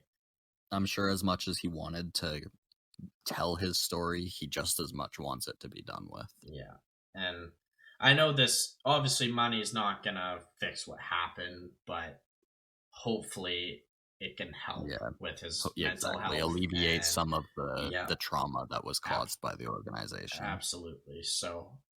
Yeah, no, it's just nice to hear that, obviously that it's settled and stuff like that. He doesn't have to stress nice to about this and go in a courtroom daily or every so often anymore. And talk about it constantly. Yeah, so happy for him. It allows him to move on. Yeah, and also nice that the Blackhawks will be working with the other incident in wherever Michigan in Michigan there. So they'll be dealing with that as well, the Chicago Blackhawks. So that's good awesome to hear. That's all we wanted. Yeah, all we wanted was them to held accountable and deal with it, and not by throwing it under the rug. That's all we asked for. Yeah, throwing money at it. Yeah, exactly. Well, honestly though, I know money isn't gonna save it.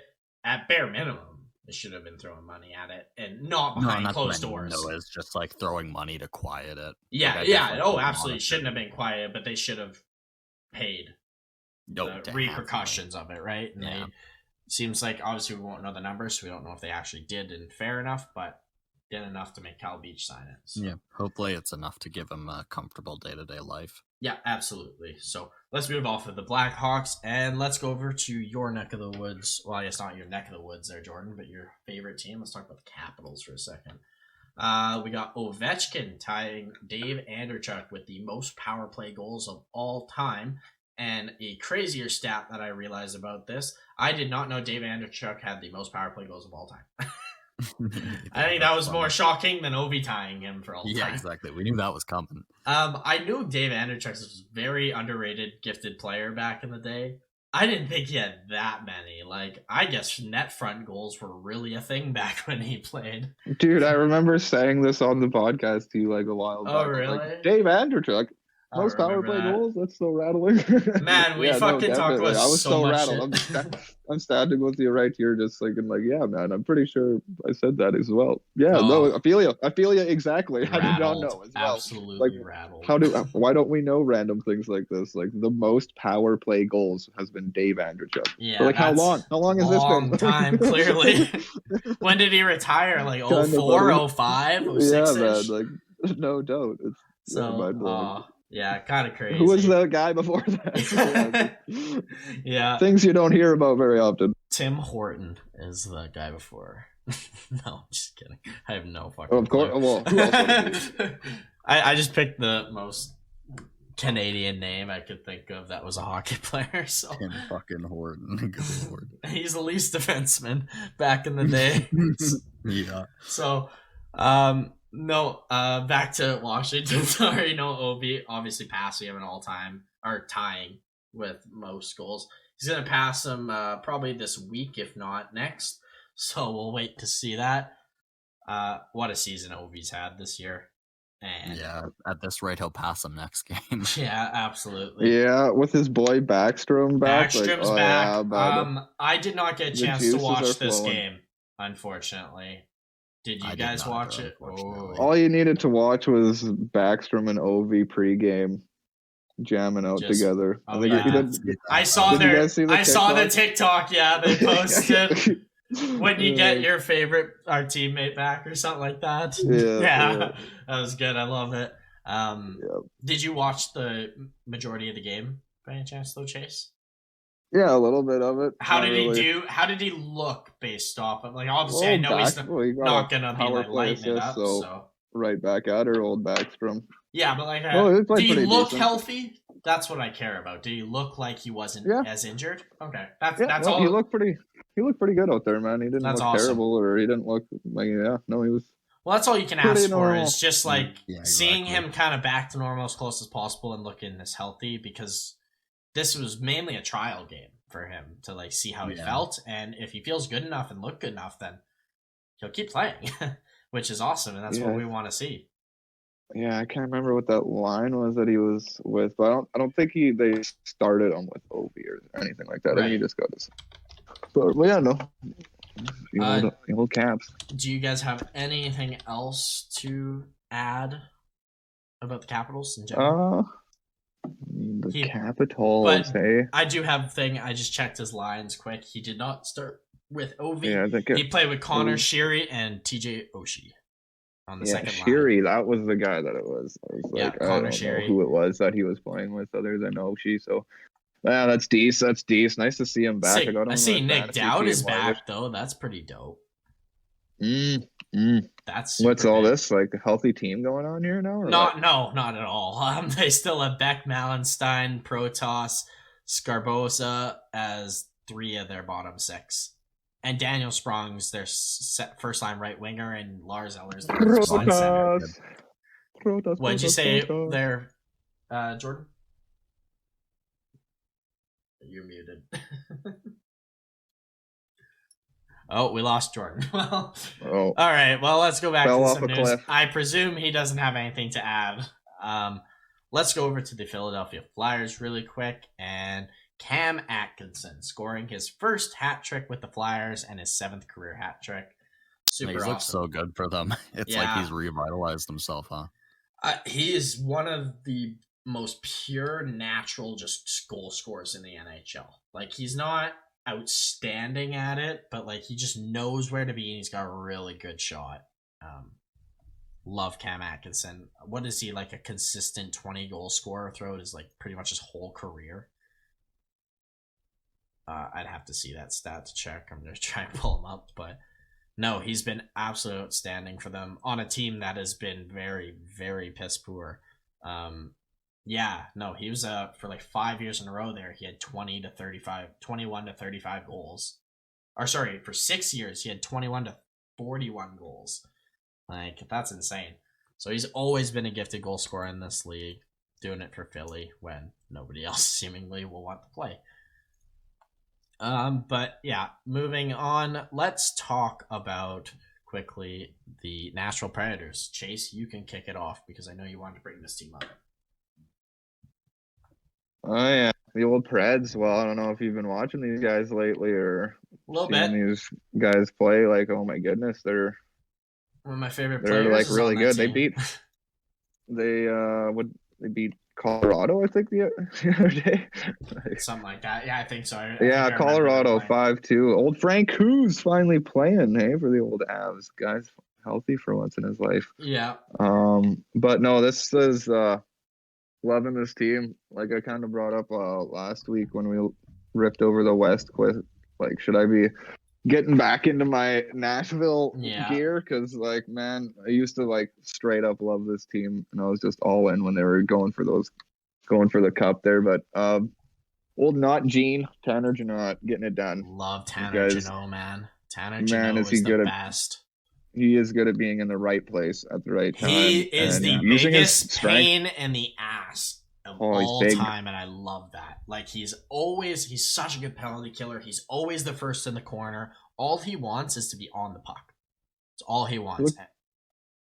He looks like a farm boy, like a hockey player. He is a farm boy. Hey. He's from Oxford. That is Oxbow, sorry, not Oxford. Oxbow, Saskatchewan. Like, if I'm not... He's definitely been a farm boy. I've been to Oxford, driven by it at least, and not much else to do there, but I imagine play hockey and farming. So sounds about right. Yeah, well, big 6'2", 200. My nickname doesn't work for him that well if he's a farm boy. Calling him not Gene. I think he's wearing jeans. Yeah. No, he's super dope though. Yeah, no, Forsberg, he's looking pretty decent. 12 goals this year. Hey, like, that's pretty nice, good. Man. He's not injured for once. Yeah. Like, we've all known he's had this skill. He is. You know who reminds me of him actually as a younger version a lot is Svechnikov. Svechnikov and Forsberg remind me of a lot. Like, I know Svechnikov looks bigger and more filled out, but like they play a lot of the similar game. And when Forsberg's on, man, he is one of the most gifted players with the puck. Yeah, he gets like 4 goals sometimes. He's like Zegras too, in the sense of like every odd game he tries something stupid, like crazy. Like something crazy move, whether it's trying to score a lacrosse goal, whether it's flipping the puck over a defenseman's head while it's flat on your stick. Like, who just thinks of that stuff and almost pulls it off? Yeah, like, he's one of the few guys that does it. So, an absolutely magical team on a very unmagical offense, typically. So yeah. And now let's talk about the sad facts of, oh my goodness, Matt Duchene's playing a point per game. He's got 25 points, 26, 13 goals, this guy. Yeah. Right back at her. This is the most goals he's had, or tying the most goals he's had since 2018. Matt Duchene.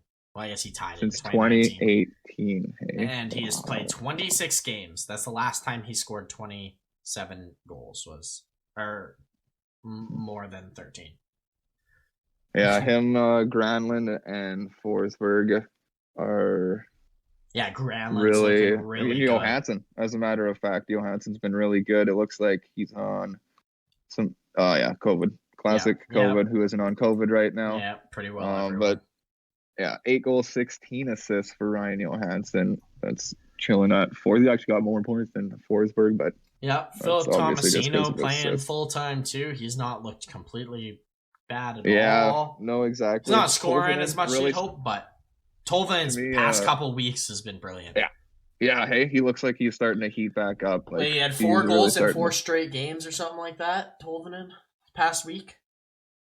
Oh yeah, yeah. I had 4 goals. Notice that. I think I got something like a notification saying I'll take a look. Watched Toffoli's 4th goal in as many games or something like that. So yeah, he got 4 goals in 4 games. One against Montreal, Detroit, the Islanders, and Jersey. So he's at least picking apart these somewhat weaker teams, which is what you got to do as a young guy. Build some confidence. Yeah, definitely learn how to score against the worst teams and work your way up. This team is their offense is clicking for once, which we don't see often, and when they do, this team is typically fantastic. They have always had a great defense, and this decor is great. Carrier is awesome. Roman Yossi's the best. This team's forward group has been waiting for Calle Jarnkrok to do something for them for like anyone who's played center to score points. You mean like they haven't had a center to score points ever? Yeah, so like I don't know. I think it's super great that Jarnkrok's gone because I think he might have been somewhat holding him back. Because I know myself, like a lot of the reasons why I started losing faith in this team is because of guys like him just not taking that next step. Like he just never lived up to the hype whatsoever. So I feel like that's good that he's gone, and we got Kunin, Janot, Tolvanen, I love Luke Kunin. Just even Trennan, actually, as a matter of fact, playing in those types of roles and those times in the game, I think it's way better for the team. For sure. Yeah, no, I really like the forward group. This is one of those teams that I was like, Jesus, am I talking myself into this team? Right. Just because of like, well, how bad were these guys last year, and Duchesne in the last couple of years, and Johansson, and all you need to do is just completely shit on a guy, and when everybody starts discounting like him as like a player, like everybody's just like, don't even get Duchesne for fantasy and stuff like that, like just completely discounting guys. Like, look at Kuzi, look at this happens every year, man. Like they say F you and they go out there and they show you like, I can play some hockey. Like you think the game's all about points. But what makes if you ask Duchesne, he doesn't feel like he was playing bad the last couple of years. Like, he'd be lying to himself. But based on Matt Duchesne, I think we have been waiting his entire career for him to do something. We've been poking a stick at this guy saying, do something more. Like, you're a third overall pick, for Christ's sake, in a very skilled Colorado team. Do something. Oh, we're going to trade him after 5 years of trade talks. Okay.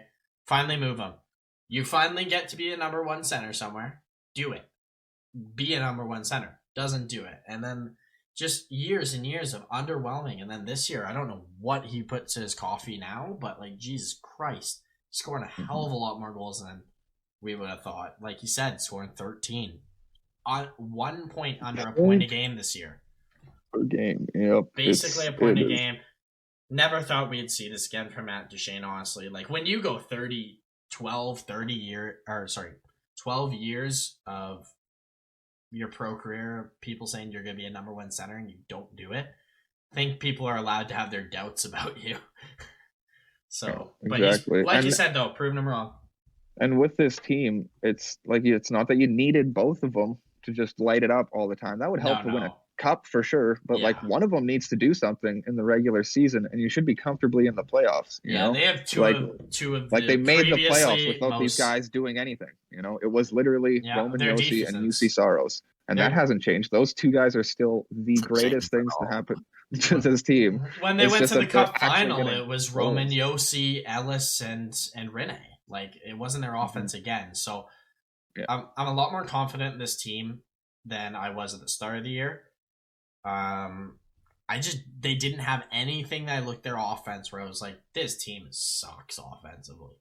Like, they're never going to score enough to be a good team. Like you just and that don't was know my what biggest to expect fear. Out of these guys. Your biggest guys in Duchesne, Granlund, and Johansson. We all have no idea what to expect out of them. They doubled down on a lot of guys, or tripled down. Like Granlund, they tripled down on Granlund, saying, he's going to work.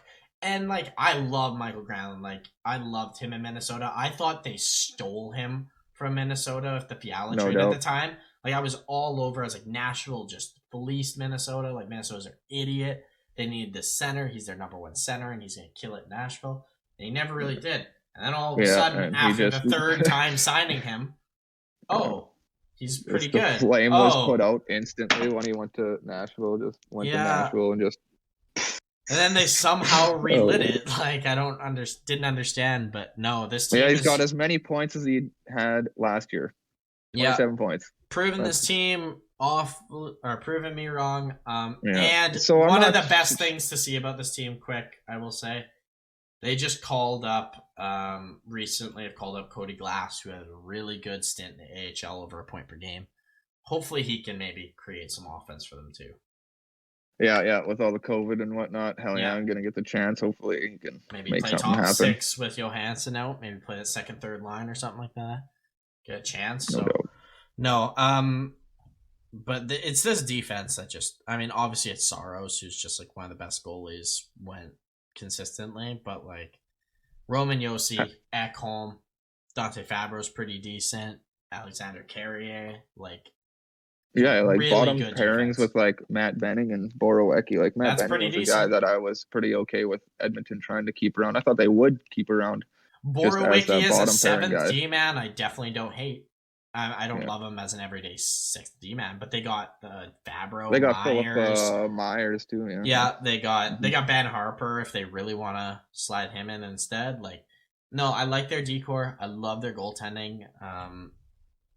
Dave Riddick's been not great, but at least they got Saros. So no, this team he's been playing a lot better. They're gonna be in the mix. I think they're gonna slow down though.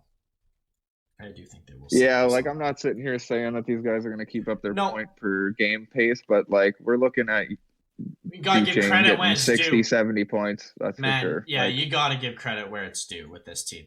A lot of people threw them aside and said no. And frankly, actually, looking at the Central, let's talk about the top 3 teams in the Central. Who would have predicted these are the top 3 teams this year? Maybe St. Louis you could throw in there, but no doubt. Yeah, that's exactly it. Colorado, yeah, I'm pretty sure your top 3 teams aren't even in there. They're right behind, aren't they? With Colorado, Winnipeg, Dallas. Yeah, technically, I think technically St. Louis.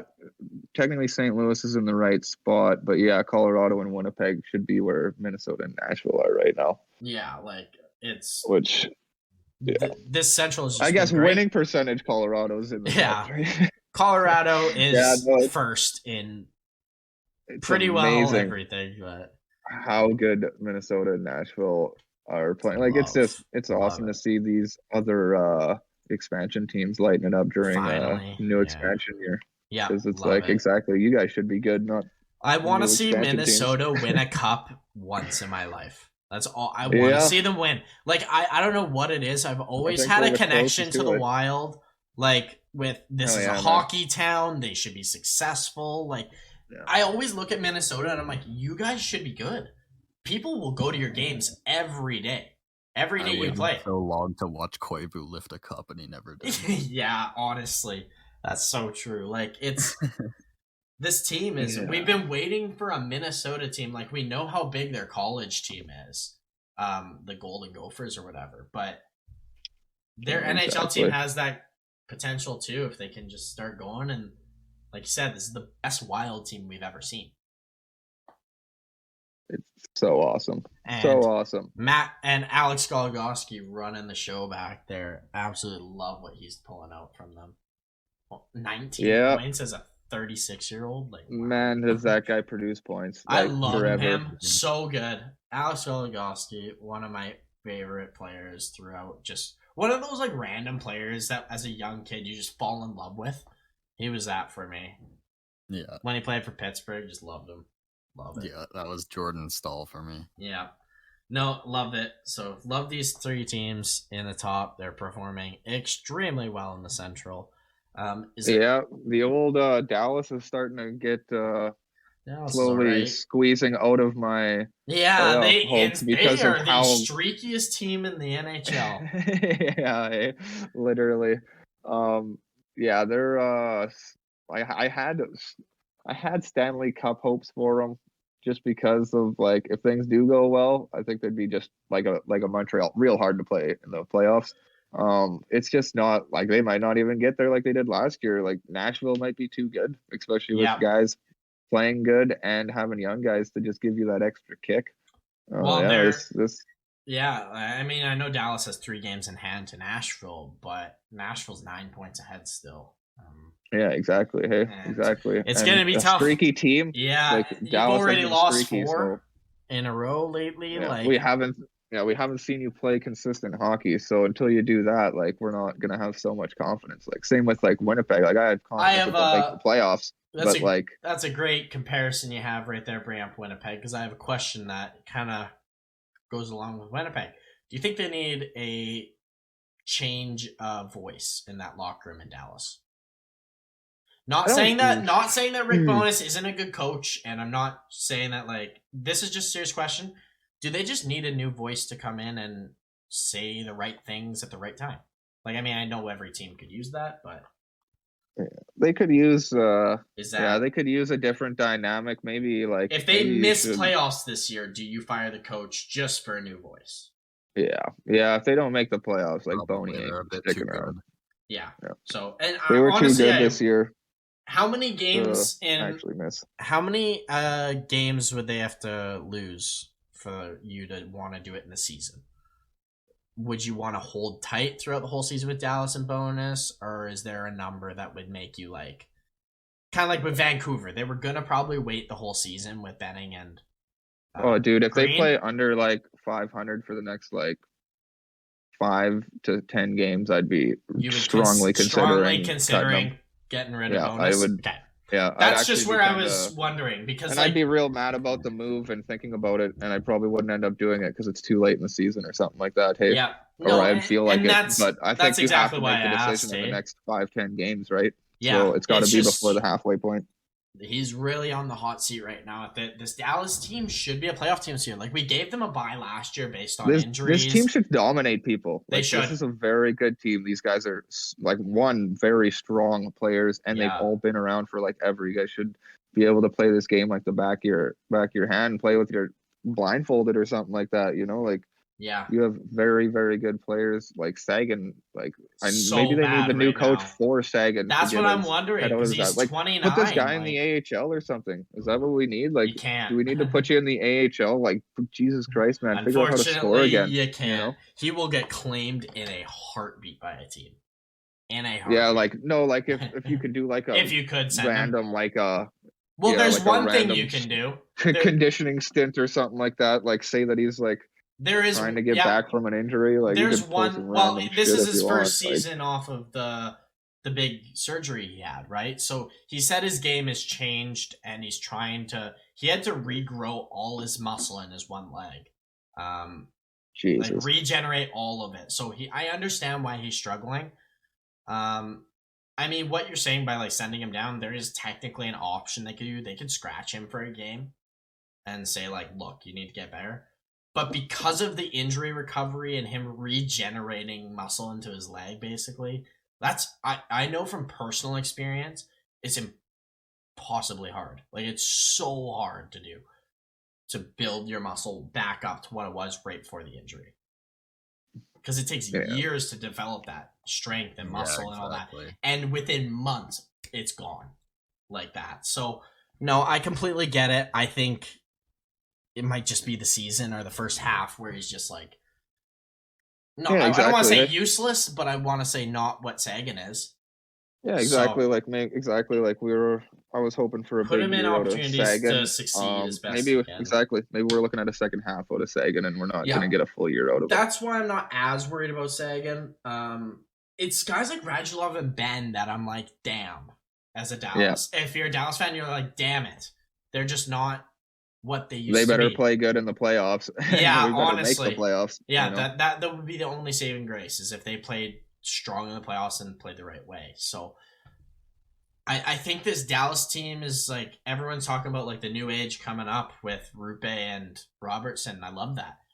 Yeah. But it's a one-line team. It's a one-line team every night. And we've said that for past 4 podcasts. I don't know why. Like the first 10, 15 games, it was Radek Faska. And the last 10 games, it's been... They got some depth guys who are like pretty helpful here and there, but like it's just not enough. Well, yeah, Luke Glendenning's a beaut. He shows up to every game at least. But it's just they when don't have a second on the fourth line playing with him. Like, what is going on? I don't love there? that. I don't love Gurionov right now. He needs to be better, frankly. Yeah, like I'm okay with a coaching change. I'd almost. I'm wondering if we're leaning towards doing it. I think I'm very into the whole 5 and 10 games. If there's a coach that I know that honestly is like, I want a lot of Rick bonus, but I need something coming out of the offense. Like, can I fire the assistant coach and have him control my offense or line combinations there? And bonus kind of like overseas and, more the mentor guy sort of thing. I think like it's kind of impossible to do to demote someone and keep them. Yeah, I'm not in hockey. I don't know if I've ever seen that. Well, that's what it would be. I'm not saying him getting demoted exactly. It's just kind of changing how you structure your coaching situation. Well, obviously they could fire an assistant and hire a new assistant. Like, they could do that. But if you're trying to get bonus control one aspect of the team, I don't think that's going to happen without firing him and him doing that somewhere else. I just never seen a guy like be a head coach, unless it was like an interim situation maybe where they were an assistant coach, they interim, slide back to assistant role as they hire a new coach. Like, maybe I could see that, but I don't see like a head coach for a couple of years just being like, we like you, but to confuse the guys, we're going to hire a new voice, but you're going to stay and do stuff. I think that would confuse the players more than anything. Like, well, who do we listen to? Who's the head coach? So, well, like obviously, like the assistant coach would obviously be somebody I wouldn't want or whatever. So like I think moving on from the assistant coach would be a good idea, and bring in a new voice and kind of change your dynamic to some things without changing the head coach. Because I like Rick Bonus's like ideals and how he kind of structures things, but I think he goes too far sometimes, and I just want somebody to balance that out. Is kind of what I'm getting. And I wonder if you can do that. I don't or think if it's a just new always voice chop the head off, you know? So. Yeah, I don't know if a new voice would like it might help like a specific area slightly. Getting a new assistant coach, but I don't think it would be enough to spark what is necessary to firing and hiring a new coach. You need to do something pretty big, in my opinion, if you're going to do that halfway through season. That's like an off-season type of deal you do. Yeah, I like a lot of people probably say I don't like what they do with their forward lines. Yeah, absolutely. How they 100% agree with that. Like you got to get guys going, you got to get more consistency, and you got to look at players and be like, this is how it should work. So fucking figure it out. Yeah, absolutely. So, but anyways, do you guys have any final notes put on the podcast before we close it out? Because that's all we got time for. Nope, don't think so. Chase, I'll hit you with one random trade talk thing. I thought of, well, play NHL a lot sometimes. So, but no, I made a trade with Kessel going to Calgary. What do you guys think about Kessel going to Calgary? Depends what. Because I haven't really thought. I haven't really thought of very many places that I liked Kessel going. Yeah, that's been a struggle for a lot of people trying to figure out where he would go. Kessel to Calgary. Or is Kessel to like a guy like Nashville the way they're trending? Not a bad idea. They could maybe use a guy that's just. I wouldn't hate Nashville, but he doesn't really fit in the. Definitely not, but he would be the one guy that defensive zone type is stuff. Is more of the other point getter. Help their power. You can play in these situations. Yeah, help your power play sort of stuff. Power play. Calgary's. I don't. Though they're the one team that has right-handed players. What how much? How much is his value? Is the question. Because well, that's the thing. I don't think it's too high. I think where do you cheap, play? Especially because Zone is going to have to retain. That's basically why it's going to be nothing. Going to work. So based on that, where do you play him? Where do you play Kessel? Like what lines combination? So I'll tell you what they've been going through most of the season. First line: Gaudreau, Lindholm, Tkachuk. Second line: Coleman, Backlund, Mangiapane. Third line: Lucic, Monahan, Dubé. Yeah, I'd probably make like a maybe Monahan, for Dubé, Kessel, sort of Lucic line. Just move Dubé down and put Kessel. Maybe like a Dubé, Monahan, and Kessel could work or something like that. And then move Lucic down. Yeah, could do that. I don't hate it. Yeah, it would definitely be a middle six. I feel like you probably keep that Coleman, Backlund, Mangiapane. Yeah, you keep that line. You don't change that. Working line. Real good. It's so absolutely insane. No, my issue is with Kessel going to Calgary. The biggest issue, Daryl Sutter. I do not see those two working together at all. Yeah, exactly. That's my biggest thing. It's like Kessel is such a unique breed of person that it takes a special coach to get the best out of him. It takes a calm coach. It takes a guy who isn't super like defensive minded. Know who I'd love to see Phil Kessel go if they get him for absolutely nothing and can make cap work for every reason? Colorado. The Rangers. Rangers wouldn't actually be the worst choice. They do need some top six scoring help, maybe. But if you could make money work, which I just don't think you can, Colorado's the first team I look at with him and go, oh, you would be amazing there. Mm-hmm. I wonder how he'd play on that actual hardworking team. Yeah. If it's for a season, I think, send him anywhere. Run, I'm sure he would help. He's good depth help. Like, you want to cup as a third line player technically, because that's just how it works. He was an established second line guy at the time, but yeah, he was in the third line. 1-2 cups. You can't rely on him, but for scoring help, like you said, absolutely. I think a lot of teams are going to look at that. So Washington's a team, actually. I could see Kessel going and thriving in Washington because Washington just signs up all of Pittsburgh's free agents that were on that 2016-17 Cup wins, it seems, because they have like 6 from that team or 5. Yeah, no. So might as well get another one. You can get, if you go trade for Bonino, you could get that Hagelin, Kessel, Bonino line back. Well, that'd be dynamite. That would be fun. Roll back the years. Yeah, not too far away either, so it's not too out of the question. But no, I'm intrigued to see where Kessel goes, but I think there's a lot of mistakes where he'll go as chances. Can't go a defensive-minded team to be successful in my mind. Yeah, I don't like it's. Anaheim wouldn't be bad if they're making a push. Where he goes kind of depends on like the price tag. I feel like because that's big. Because the owners and the other GMs, like how much are you actually going to pay up for him? Well, what do you pay for it? What will you pay as like individually? Exactly. Do you pay for Kessel? Would you give up a third? Exactly. Just a third? A B prospect? A B minus? To take his whole contract, no, 50%. Like a third and well, let's say 50%, because Arizona's going to get him retained. I know he's already partially retained, so I don't know how much more would be retained. But I believe he'd be at like $4 million at 50% retained, Phil Kessel. Or maybe it's like a little bit more, or a little bit less, sorry.